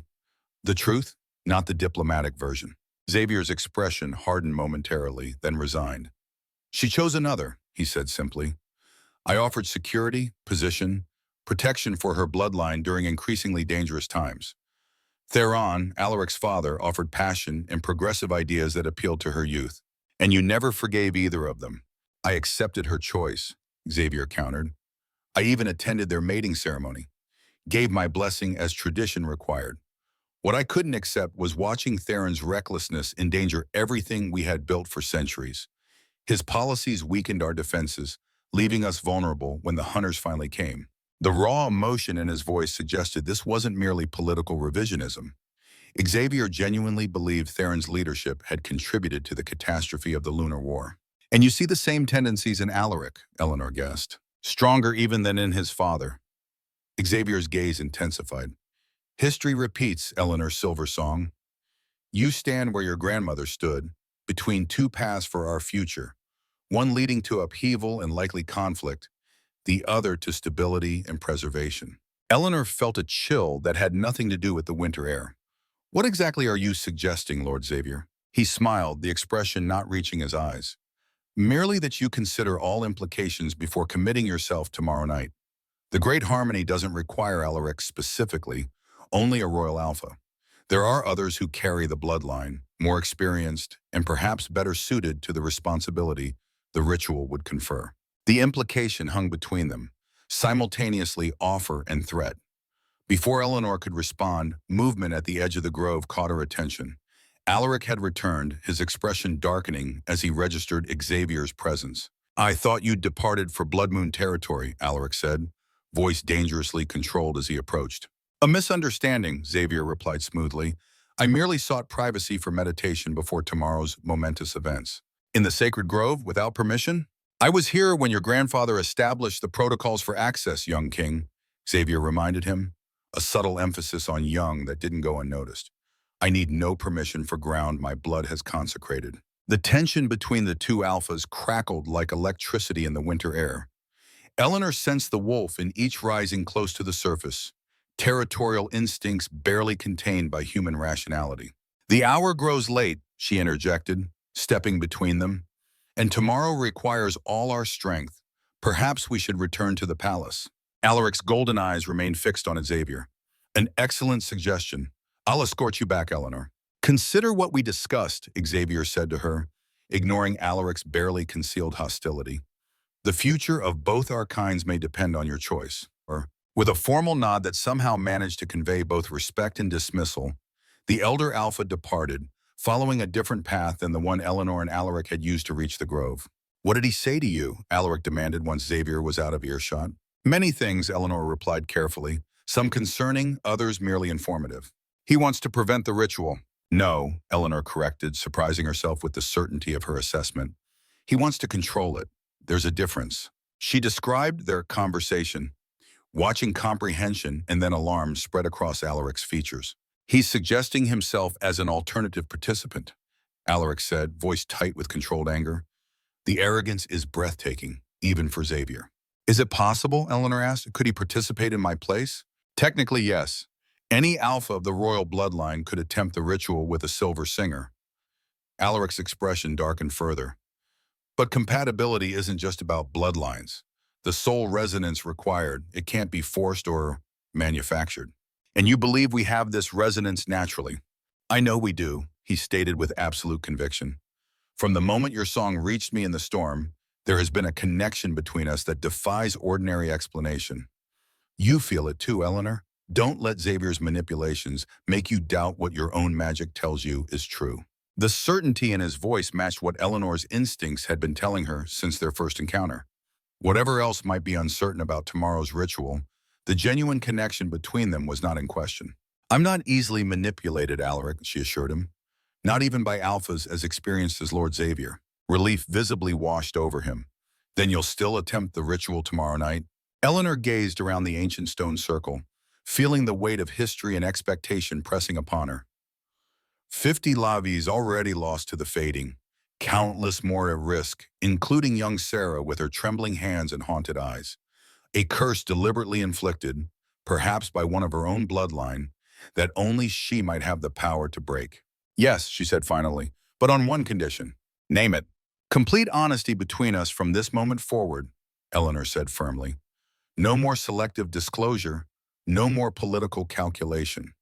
If we're to bind our lives together through this ritual, we begin as we mean to continue with absolute truth."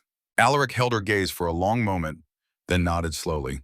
"I swear it," he said, the words carrying the weight of formal oath.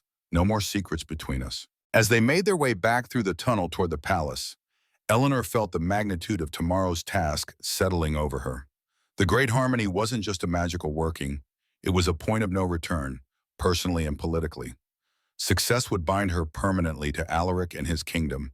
Failure could destroy them both, and either outcome would irrevocably change the balance of power in the werewolf territories. And somewhere beneath these rational considerations, a deeper truth pulsed with her heartbeat. The connection between them was real, powerful, and increasingly difficult to ignore.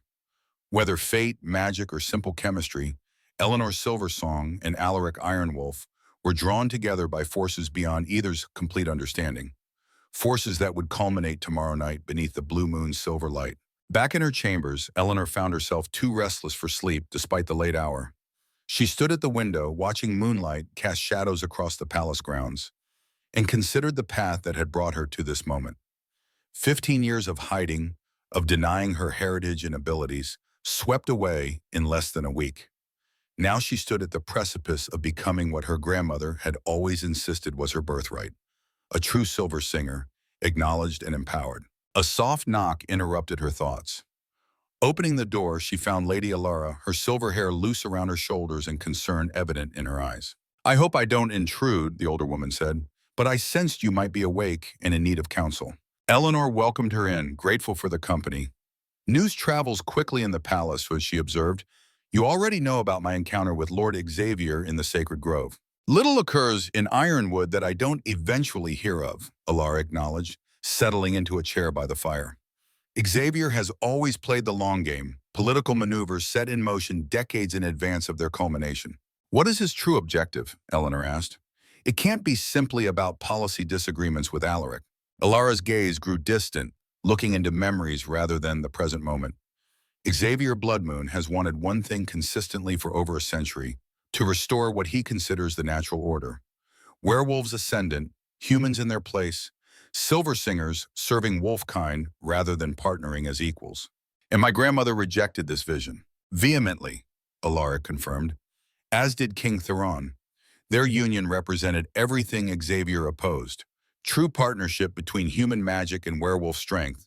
The policies they implemented began dismantling centuries of separation between the species. Until the Lunar War interrupted their reforms, Eleanor noted. Yes, though war suggests more organization than actually existed. It began as scattered conflicts, hunter groups attacking outlying packs, werewolf retribution against human settlements. By the time it escalated to full territorial conflict, the Silver Singers had already been targeted for systematic elimination. "By who?" Eleanor asked. "Who coordinated the attacks against my bloodline specifically?" Alara hesitated, something like fear flickering across her features. "That question has never been fully answered. The official history blames radical human hunter factions who viewed Silver Singers as traitors to humanity." "But you don't believe that." "I believe it was too well executed, too specific in its targets to be the work of human zealots alone." Alara lowered her voice despite the privacy of Eleanor's chambers. "Some of us suspected coordination from within werewolf leadership itself, those who saw the Singer bloodlines as threats to traditional alpha authority. The implication hung between them, too dangerous to voice explicitly even now, decades later. Xavier was first counselor during that period," Alara continued carefully. "When your grandmother fled with the surviving members of her family, it was his forces that pursued them most aggressively, supposedly to offer protection, though few believed that explanation even then." A chill ran through Eleanor as pieces aligned in her mind. And now he wants to participate in the great harmony ritual himself, to bind the last Silver Singer to his bloodline rather than Alaric's. It would represent the ultimate victory, reclaiming what he believes should have been his 50 years ago. Alara leaned forward, her expression grave. But more importantly, it would give him control over whatever power the ritual generates. Power to implement his vision of the future without opposition. "A vision that doesn't include humans and werewolves as equals," Eleanor concluded. "Precisely. Alaric continues his father's work toward integration and partnership.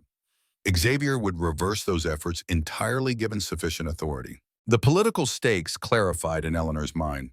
Tomorrow night's ritual wasn't just about curing the fading, it represented a pivotal moment for the future of both species. Whichever alpha participated would gain influence far beyond normal council constraints. "There's something else you should know," Alara said, her voice dropping further. "Something few alive remember. The last time the Great Harmony was performed, the Silver Singer participant was Evelyn's older sister, Madeline." Eleanor stared in shock. "My grandmother never mentioned having a sister." "Because Madeline was presumed lost in the aftermath. The ritual succeeded in its immediate purpose, countering a blood curse that had been afflicting alpha bloodlines. But Madeline changed. The power overwhelmed her in ways no one had anticipated. She disappeared into the Northern Territories and was never seen again." "And her alpha partner?" Ilara's eyes held ancient sorrow, became something neither fully human nor wolf. His pack eventually challenged his leadership when his decisions grew increasingly erratic. The resulting conflict nearly destroyed the Frostfang territory. The warning was clear. Even successful completion of the ritual carried risks beyond those described in official records. The power generated might save werewolf kind from the fading, but could transform both participants in unpredictable ways. Why tell me this now? Eleanor asked. If you wish to dissuade me, surely earlier would have been better. I don't seek to dissuade you, Alara replied, only to ensure you proceed with complete understanding. The choice remains yours, as it should be. She rose, moving toward the door before pausing for a final observation. There is one significant difference between tomorrow's attempt and the previous ritual. Madeline and her alpha partner were politically allied but not truly compatible at the soul level. Their joining was orchestrated for power rather than born of genuine connection. Her knowing eyes held Eleanor's. What exists between you and Alaric, however, that is something altogether different. With those cryptic words, she departed, leaving Eleanor with much to consider as the night deepened toward dawn. Outside her window, the waxing moon continued its journey across the winter sky, almost full, almost at its zenith of power. By tomorrow night, it would reach perfect fullness for the second time in a single month. A blue moon, rare and potent, amplifying whatever magic was worked beneath its silver light. Eleanor touched the crescent pendant at her throat, feeling its resonance with her bloodline. Tomorrow she would attempt what only 3 silver singers before her had dared. The great harmony ritual that might save werewolf kind from a curse of unknown origin. In doing so, she would bind herself permanently to Alaric Ironwolf, a connection that transcended ordinary partnerships. The magnitude dawn arrived with crystalline clarity, the winter sun casting long shadows across snow-covered palace grounds. Eleanor woke before her attendants arrived, standing at her chamber window to watch the sun's first light transform frost-covered gardens into fields of diamonds. In less than 12 hours, the blue moon would rise, and her life would change irrevocably, for better or worse. A certainty had settled in her during the night's quiet hours. Whatever the risks, whatever the consequences, the great harmony ritual represented not just necessity but destiny. The convergence of circumstances that had brought her to this moment, Alaric finding her in the storm, the approaching blue moon, the worsening of the fading, felt too precisely orchestrated to be coincidence. When Lydia arrived with breakfast, she brought news. King Alaric requests your presence in the Eastern Tower once you've eaten, my lady. The ritual preparations have begun. Eleanor dressed with care in the clothes provided, soft gray wool embroidered with silver, practical yet elegant. The crescent moon pendant remained at her throat, its connection to her bloodline a constant comfort. The Eastern Tower stood apart from the main palace complex, connected by a covered walkway that offered sweeping views of the mountains beyond Ironwood. As Eleanor approached, she noticed enhanced security, royal guards positioned at regular intervals, their expressions vigilant. Whatever happened tonight would occur under heavy protection. Alaric awaited her in a circular chamber at the tower's peak, its windows offering panoramic views in all directions. The space had been cleared of ordinary furnishings, replaced with items clearly meant for ritual preparation. Basins of clear water, bundles of herbs, small silver instruments whose purposes she could only guess at. Lady Alara worked methodically at a side table, grinding something in a mortar while consulting an ancient text. You slept well? Alaric asked as Eleanor entered, his golden eyes assessing her condition with barely concealed concern. Well enough, she replied, noting how the morning light emphasized the silver streaking his dark hair. The preparations seem extensive. The ritual itself may be simple in concept, but proper preparation is crucial. He gestured to the ritual items surrounding them. These have been stored in the royal vault since the last performance, items specific to silver singers and royal alphas. Eleanor approached the nearest table, examining silver implements engraved with symbols she recognized from the standing stones in the sacred grove. Family heirlooms, in a sense. Precisely. Alaric watched her carefully. You've made your final decision? I have. Eleanor met his gaze steadily. Whatever the risks, whatever Lord Xavier's warnings or political machinations, the fading must be stopped. And we, not he, are the ones to do it. Relief washed visibly across his features. Thank you. Lady Alara approached, carrying a small silver bowl containing a paste the color of moonlight. The rituals of purification should begin now if we're to be ready by moonrise, she said.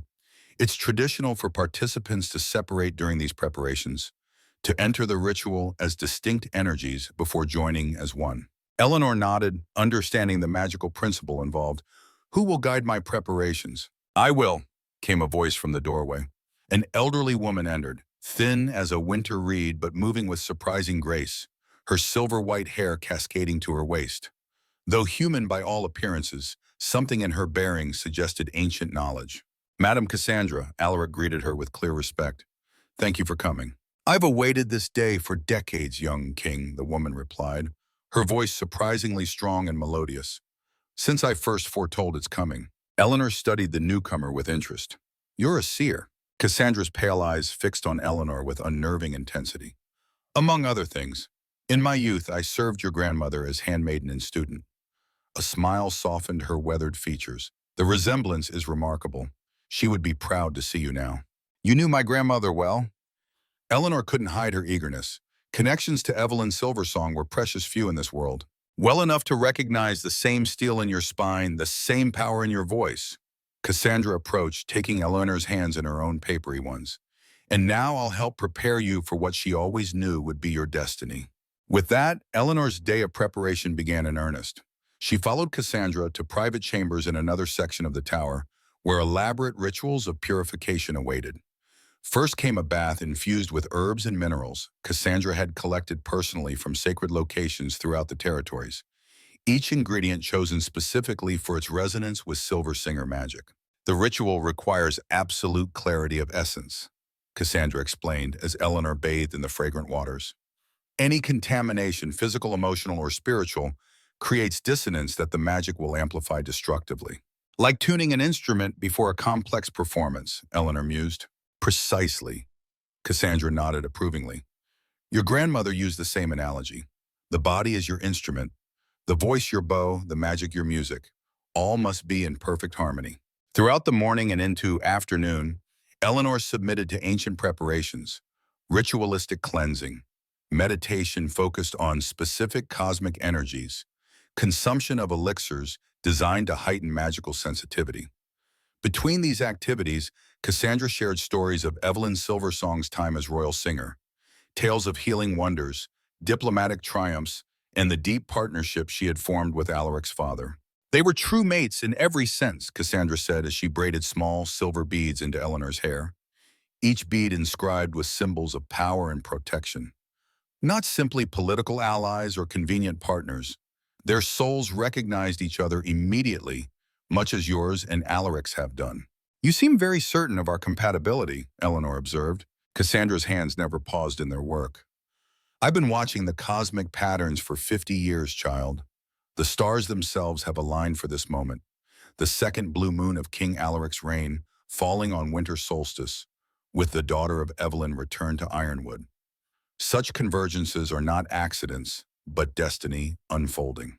And the fating, was that destined too? Eleanor couldn't keep a hint of bitterness from her voice. 50 lives already lost, hundreds more at risk. Was that necessary for destiny's design? The elderly woman's expression grew solemn. Evil serves its own purposes, but often, unknowingly, advances greater goods. The fading is no natural occurrence, as you've already sensed. It was created deliberately, with malice and ancient power. By whom? Eleanor asked the question that had haunted her since learning the curse's unnatural origins. Cassandra's hands finally stilled, her eyes distant with memory or vision. That answer lies at the heart of tonight's working. The great harmony will reveal what has been hidden. To those with eyes to see, and courage to face it. The cryptic response frustrated Eleanor, but she recognized the seer would say no more on this topic. The afternoon continued with final preparations, ritual garments of silver-white silk embroidered with lunar symbols, anointings with sacred oils, and instruction in the specific melodies Eleanor would need to perform during the ritual itself. As twilight approached, a nervous tension pervaded the eastern tower. Guards doubled at every entrance, servants moved with heightened efficiency, and Eleanor sensed the gathering magical energies as the blue moon prepared to rise. It's time, Cassandra announced finally, helping Eleanor into a cloak of midnight blue lined with silver fur. The procession to the sacred grove begins shortly. Eleanor touched the crescent pendant at her throat, drawing strength from this connection to her lineage. What should I expect truly, beyond what the ancient texts describe? Cassandra studied her with those unnerving pale eyes. Power beyond mortal comprehension, truth beyond comfortable acceptance, and connection beyond any you've known. She squeezed Eleanor's hands firmly. Trust your instincts, child. Trust what flows through your blood. And above all, trust the bond that has formed between you and Alaric. That connection will anchor you when the cosmic forces threaten to sweep you away. A knock at the door announced Lydia's arrival. The procession is forming in the main courtyard, my lady. Eleanor followed the young woman through the palace corridors, aware of the hushed conversations that ceased as she passed, the reverent or fearful glances from servants and nobles alike. Word of tonight's ritual had clearly spread throughout the kingdom, creating an atmosphere of anticipation and dread in equal measure. The main courtyard had been transformed since morning. Blazing torches lined the pathways. Royal guards in ceremonial armor formed a protective corridor, and at the center waited a procession unlike anything Eleanor had imagined. 7 priestesses in silver robes stood at intervals, each holding a crystal lantern that gleamed with otherworldly light. Between them, royal standard-bearers held aloft the ancient banners of the 7 territories. At the procession's head, Lord Darius awaited on a massive white steed, his bearing solemn and ceremonial. And there was Alaric.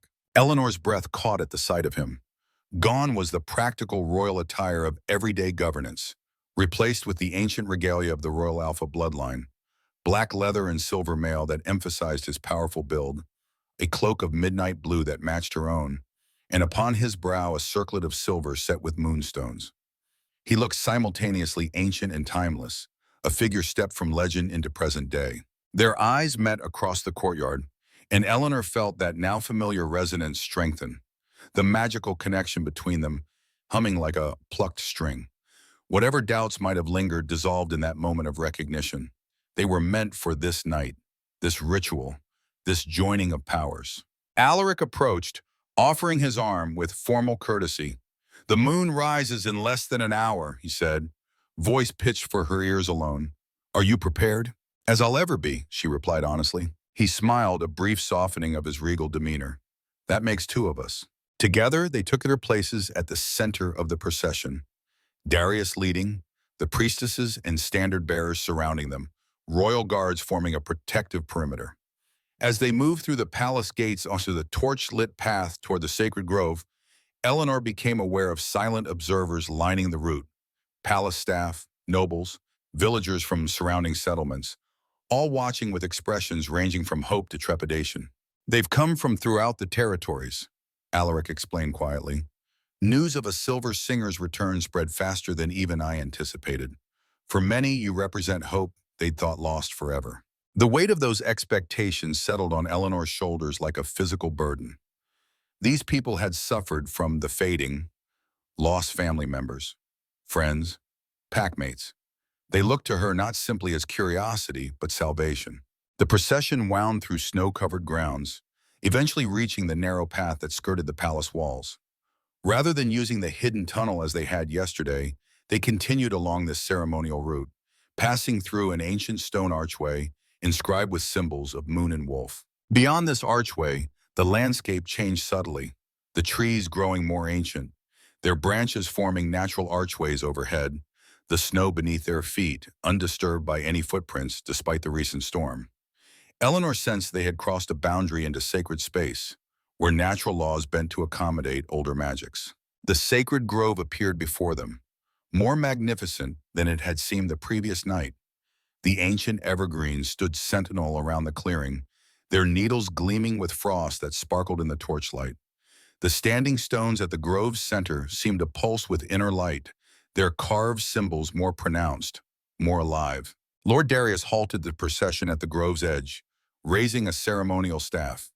"The sacred ground welcomes only those central to the ritual," he announced, his deep voice carrying authority. "All others remain beyond the tree line." Alaric offered Eleanor his arm once more, leading her forward as the rest of the procession formed a circle around the grove's perimeter. Only Cassandra and Lady Alara followed them to the stone circle itself, carrying items necessary for the ritual. At the circle's center, preparations had been made since Eleanor's visit the previous night. A raised stone altar now stood there, its surface carved with intricate patterns that matched those on the standing stones. Upon this altar rested a silver bowl, an ancient dagger with a moonstone hilt, and a crystal flagon containing clear liquid that gleamed with inner light. Moon water, Cassandra explained, noting Eleanor's questioning glance, collected during the previous blue moon and stored in crystal for this purpose. The vessel itself dates from the first Great Harmony ritual over 1,000 years ago. Eleanor took her position on one side of the altar, Alaric opposite her. Lady Alara and Cassandra moved to positions at the other cardinal points, creating a perfect square within the circle of stones. Beyond the grove's perimeter, the gathered witnesses maintained respectful silence, their presence felt rather than heard. The winter twilight deepened around them, stars appearing overhead like diamond dust scattered across indigo velvet. Eleanor felt the grove's ancient magic rising in response to their presence, a subtle vibration that resonated with her own power, amplifying it naturally. "The moon comes," Cassandra announced, her gaze fixed on the eastern horizon where a silvery glow heralded the blue moon's imminent appearance. Alaric met Eleanor's eyes across the altar. "Last chance to reconsider," he said quietly, offering her an escape even now with preparations complete and witnesses gathered. Eleanor appreciated his consideration but felt only certainty.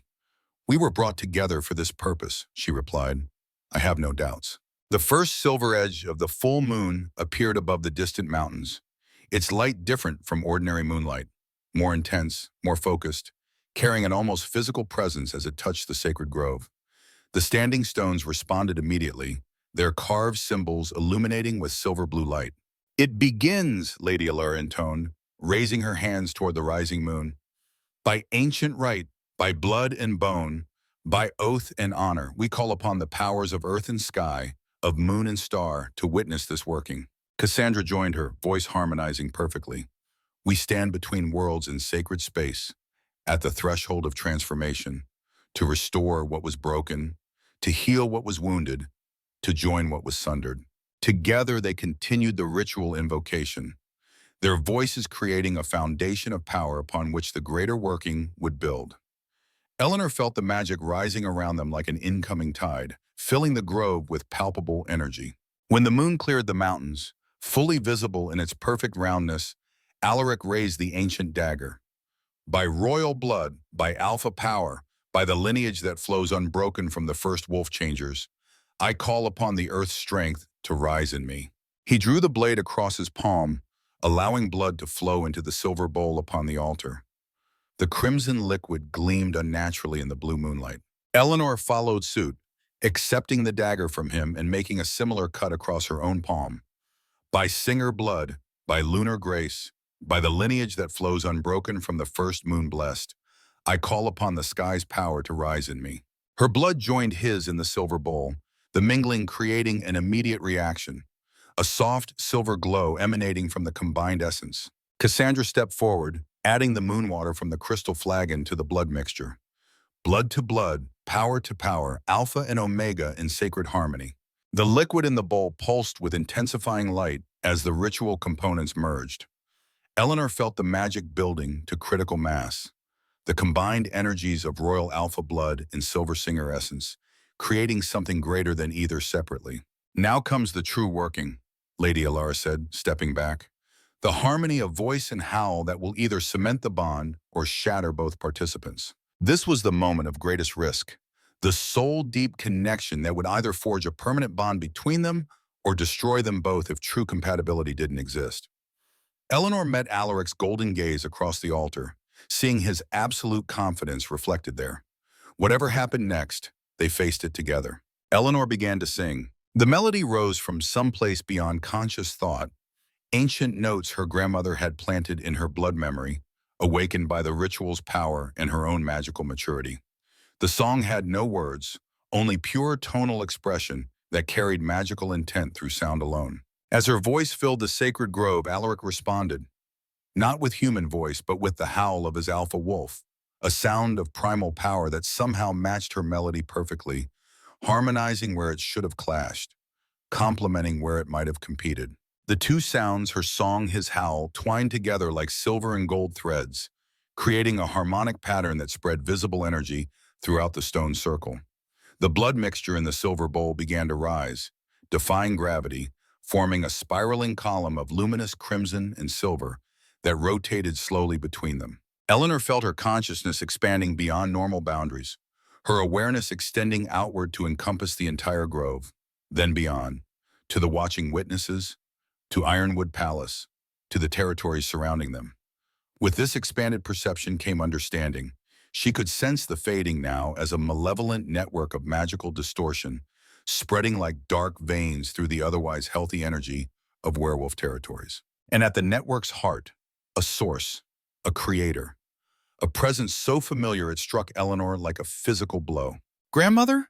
she gasped, momentarily breaking the melody. The harmonic pattern wavered dangerously, the blood column flickering. Across the altar, Alaric's howl faltered, his expression reflecting alarm. "Maintain the harmony," Cassandra commanded sharply. "Whatever you perceive, whatever you learn, process it later. Now is for the working only." With tremendous effort, Eleanor resumed her song, rebuilding the harmonic pattern with Alaric.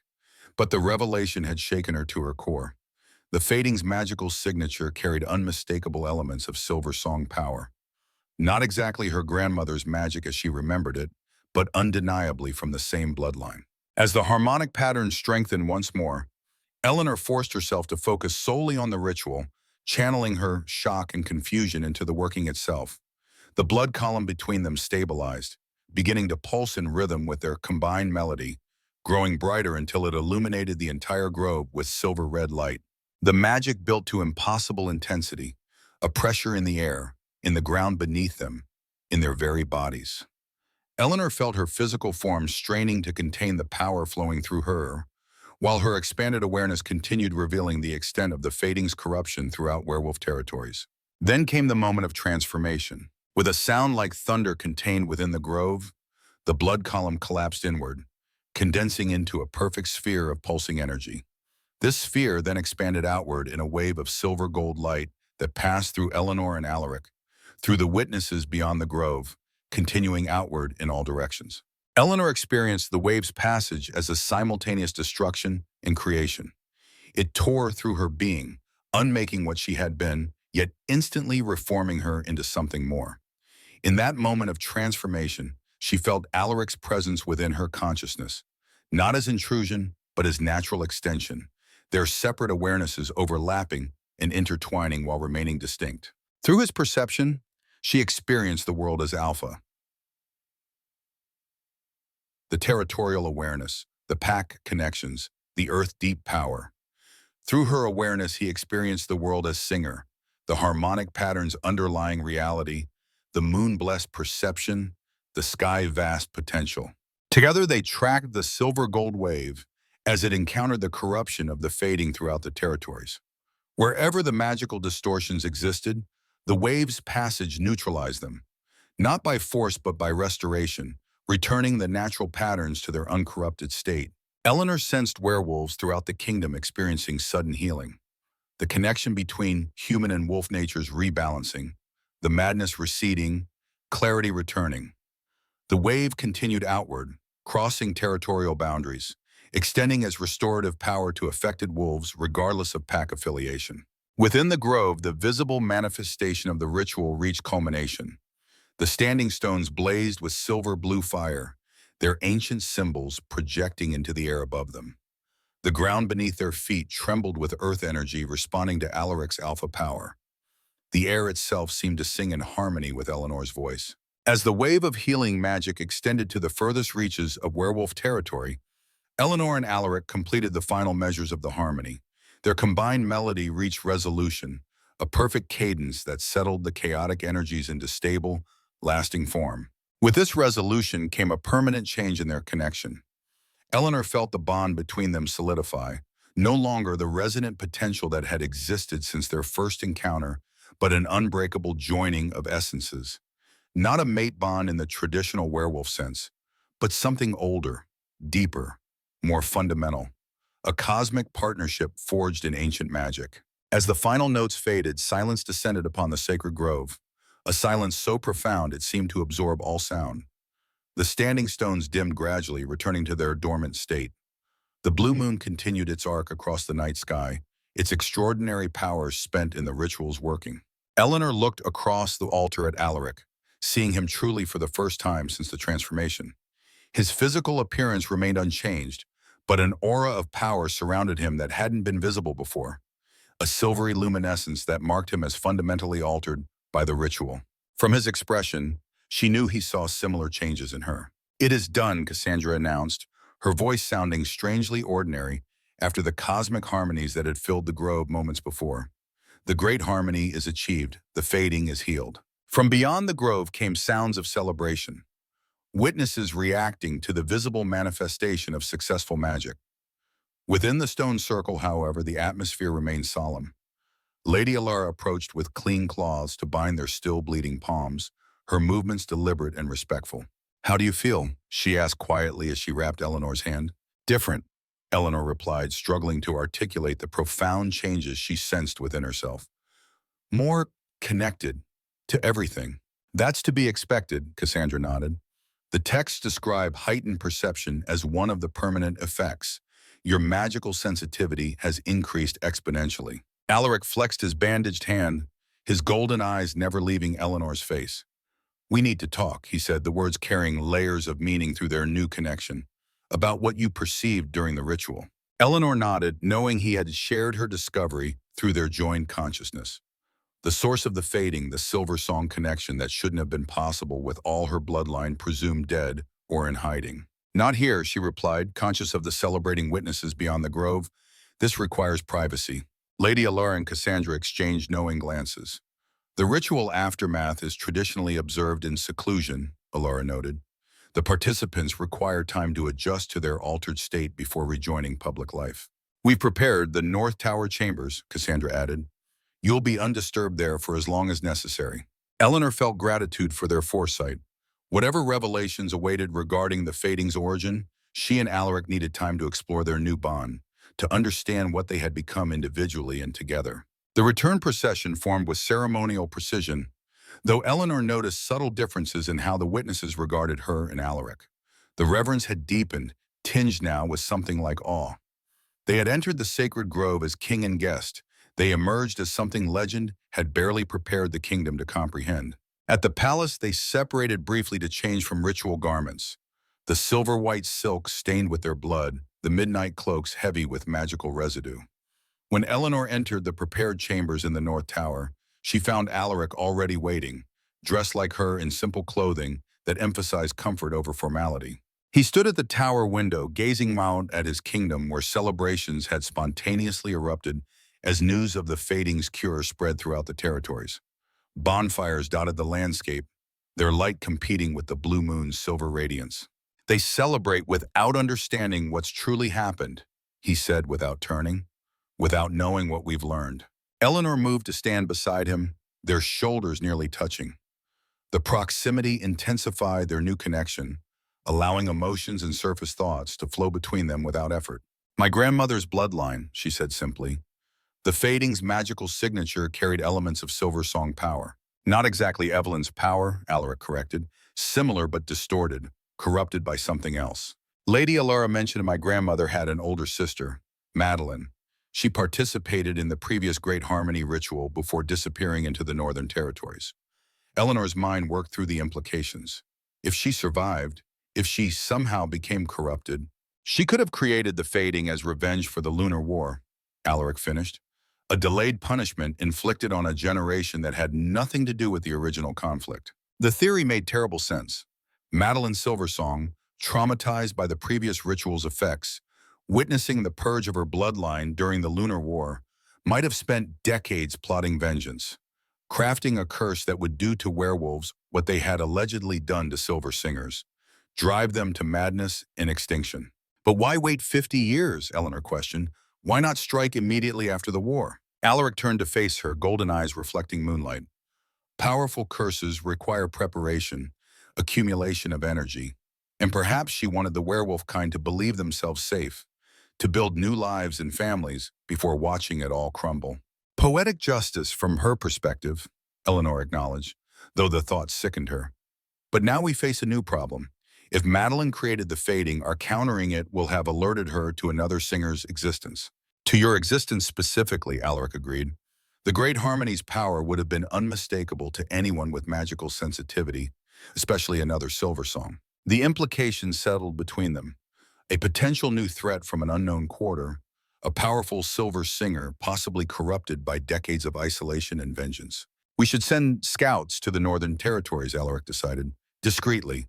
If Madeline still lives, we need to know. Eleanor nodded, but a different concern pressed more urgently. Before we focus on external threats, we need to understand what we've become.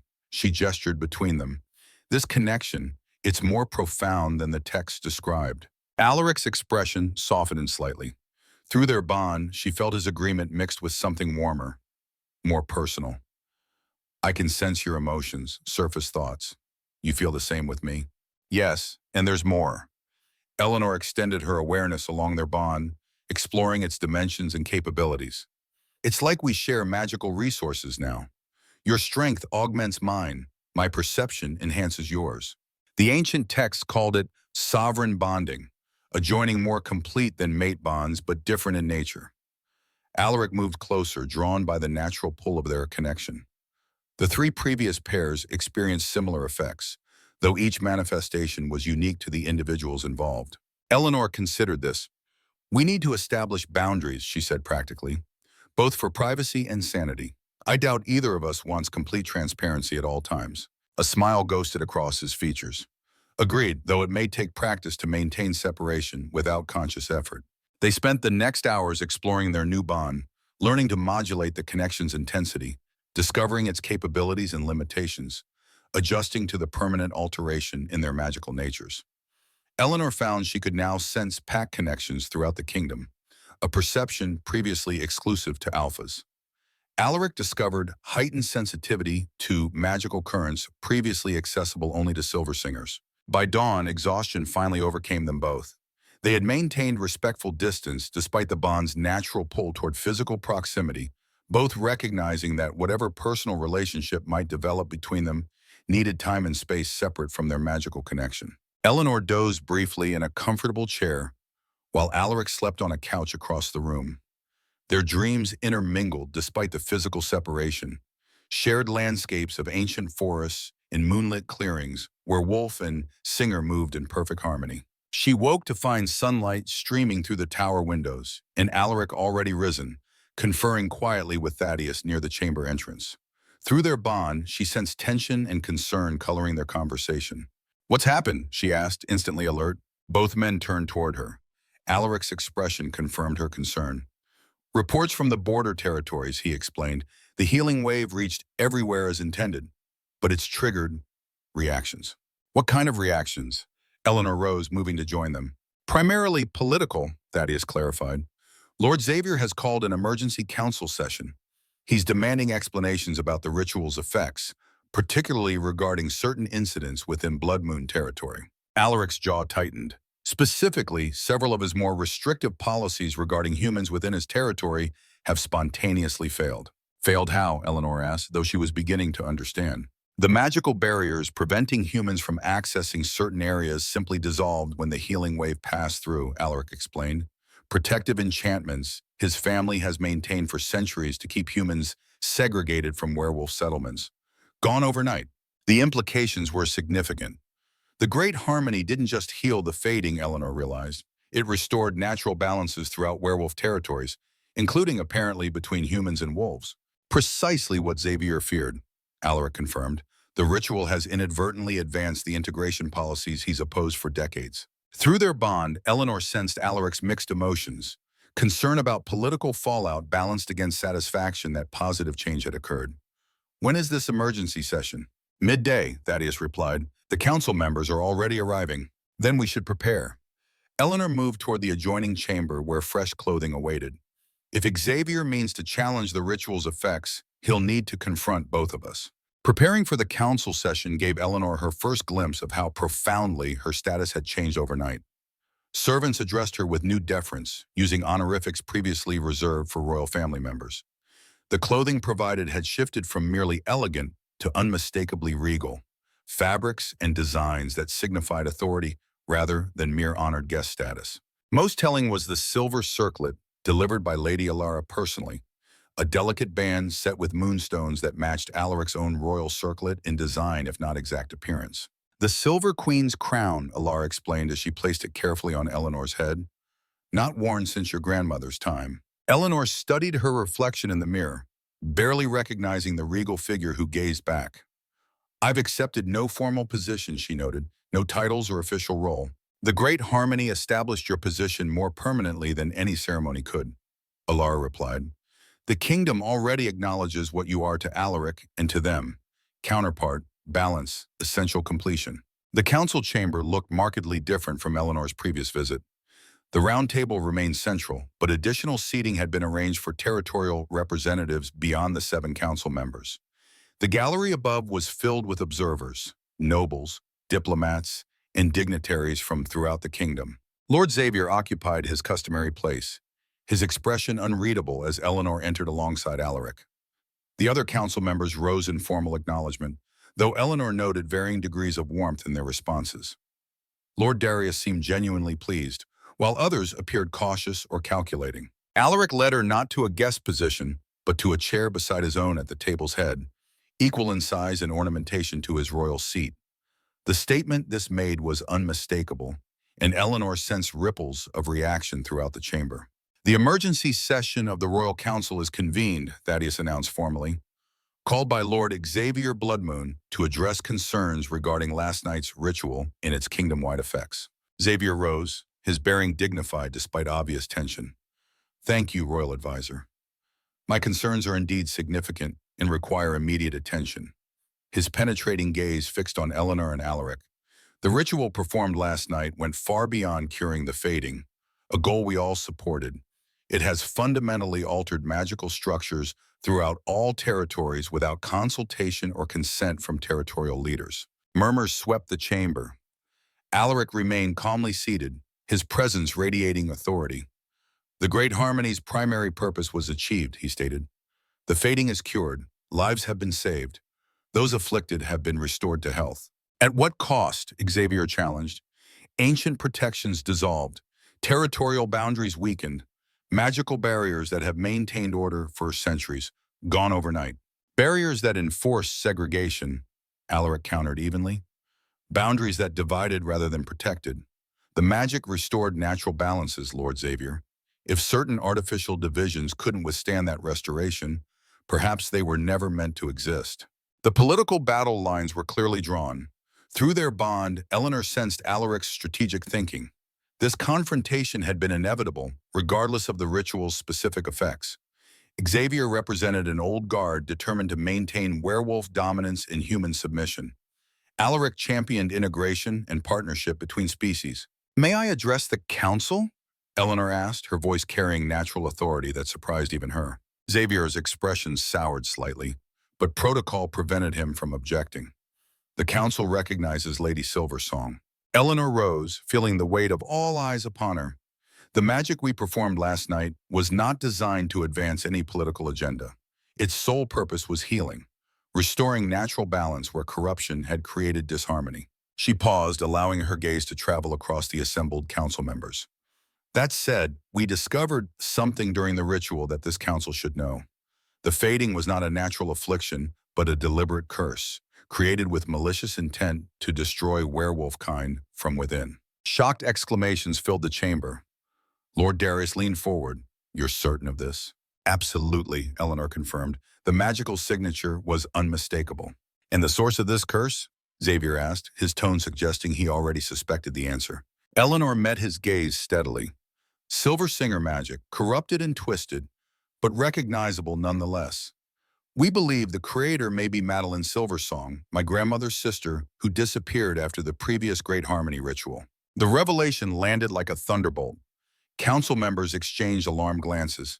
The gallery above erupted in concerned conversations. So, Xavier said into the ensuing chaos, his voice cutting through the noise, Silver Singers first cursed werewolf kind with madness, then positioned themselves as saviors.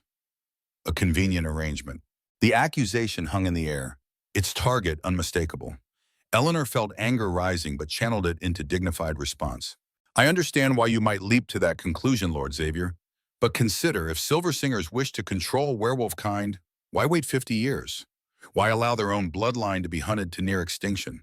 The simpler explanation is that one traumatized survivor, acting alone and corrupted by isolation, sought vengeance for perceived wrongs. Lord Darius nodded slowly. Lady Silversong's argument has merit, and regardless of origin, the curse has been lifted. Our people are healed. At the cost of our autonomy, Xavier insisted, Blood Moon territory has maintained specific protections for generations. Protections now dissolved without my consent. The healing magic restored natural balances, Alaric reiterated, rising to stand beside Eleanor. If certain magical constructs dissolved, it indicates they were fundamentally opposed to that balance. Through their bond, Eleanor sensed his strategic approach, redirecting from accusation to forward planning. She followed his lead. Rather than focusing on what has been lost, perhaps we should consider what has been gained, she suggested. The natural balance between human and werewolf has begun restoring itself. Instead of fighting this process, we could guide it, ensure the integration happens safely and beneficially for both species. Several council members nodded thoughtfully. Lord Darius spoke first. My territory has already practiced limited integration. The results have been largely positive: increased trade, cultural exchange, mutual defense arrangements. Northern Plains territory supports expanded integration efforts, another counselor agreed. Xavier's expression darkened as he saw the momentum shifting. You speak of integration as though humans and werewolves are equals. We are apex predators by nature. Our strength, longevity, and abilities are demonstrably superior.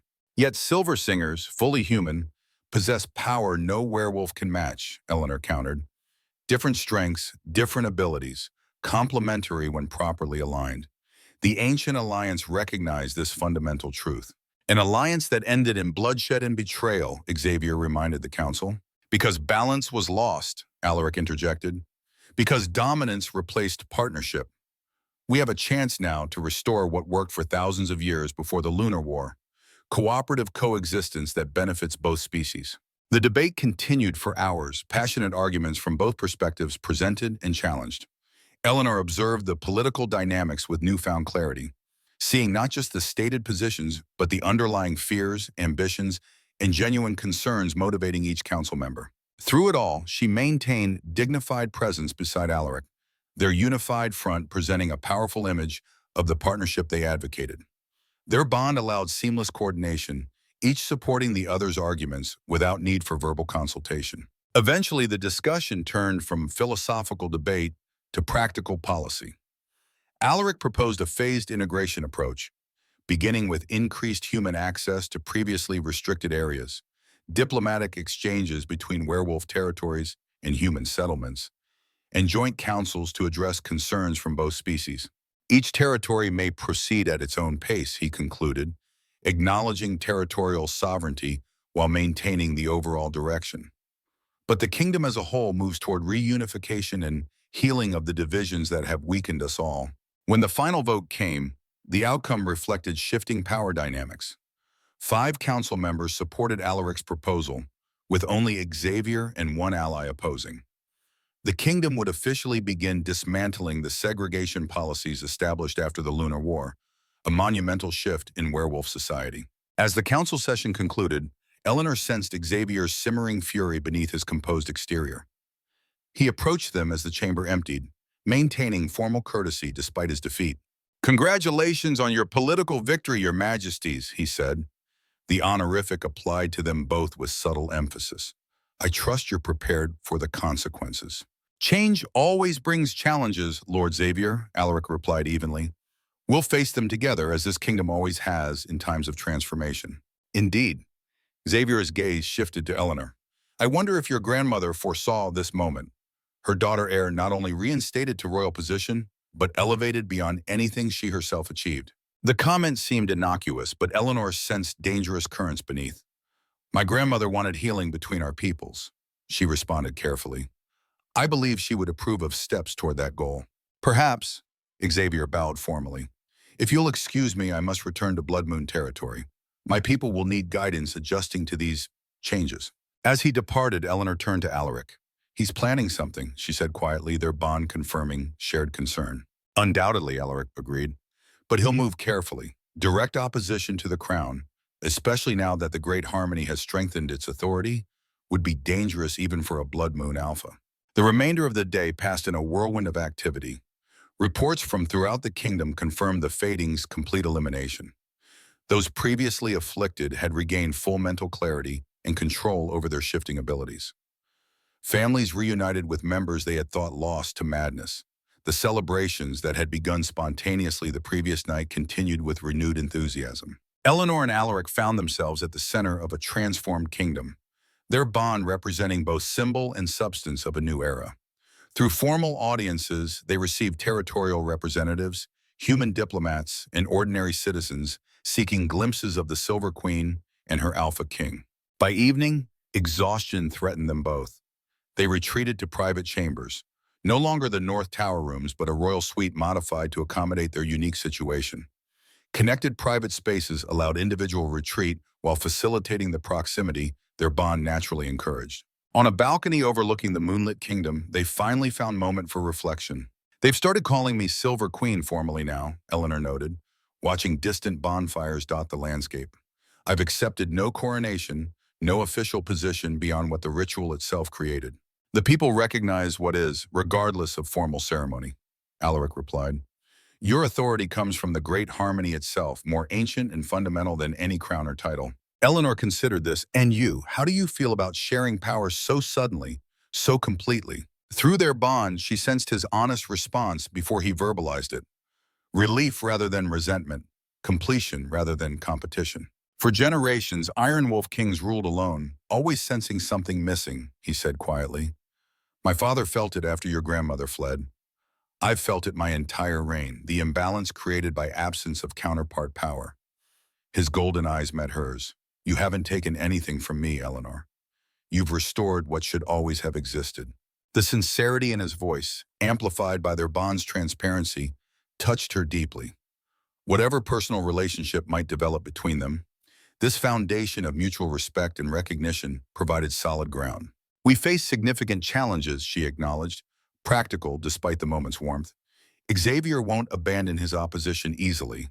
The integration process will encounter resistance. And somewhere in the Northern Territories, a corrupted silver singer may be realizing her curse has been broken." "True," Alaric agreed, "but we face these challenges together with combined strength neither of us possess separately." He offered his hand, a simple gesture that acknowledged both their formal partnership and the potential for something more personal developing in its own time. Eleanor accepted it, feeling their bond hum with approval at the physical connection. Below them, the kingdom stretched into moonlit distance. Werewolf territories that had existed in isolation now beginning the long process of reconnection with the human world. Beyond the borders, unknown threats and opportunities awaited. But in this moment, standing together on the threshold of a new era, Eleanor Silversong and Alaric Ironwolf represented something ancient legends had promised and modern skeptics had doubted. Perfect balance between moon and earth, song and howl, human and wolf. The Silver Queen and her Alpha King faced the future united, bound by magic older than memory, guided by wisdom gained through shared perception, strengthened by a connection that transcended ordinary understanding. Whatever challenges awaited, they would meet them as the Great Harmony intended. Two distinct powers functioning as one perfect whole. And somewhere in the distant mountains, where the blue moon's light cast silver shadows across untamed wilderness, an ancient presence stirred, awakened by magic not felt for decades, drawn to power that echoed her own.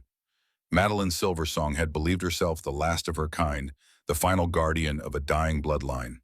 Now she sensed another, younger, stronger, bonded to werewolf royalty in ways she herself had once been. The game had changed, the board reset, the pieces rearranged. The last Silver Singer was no longer alone in the world, and that changed everything.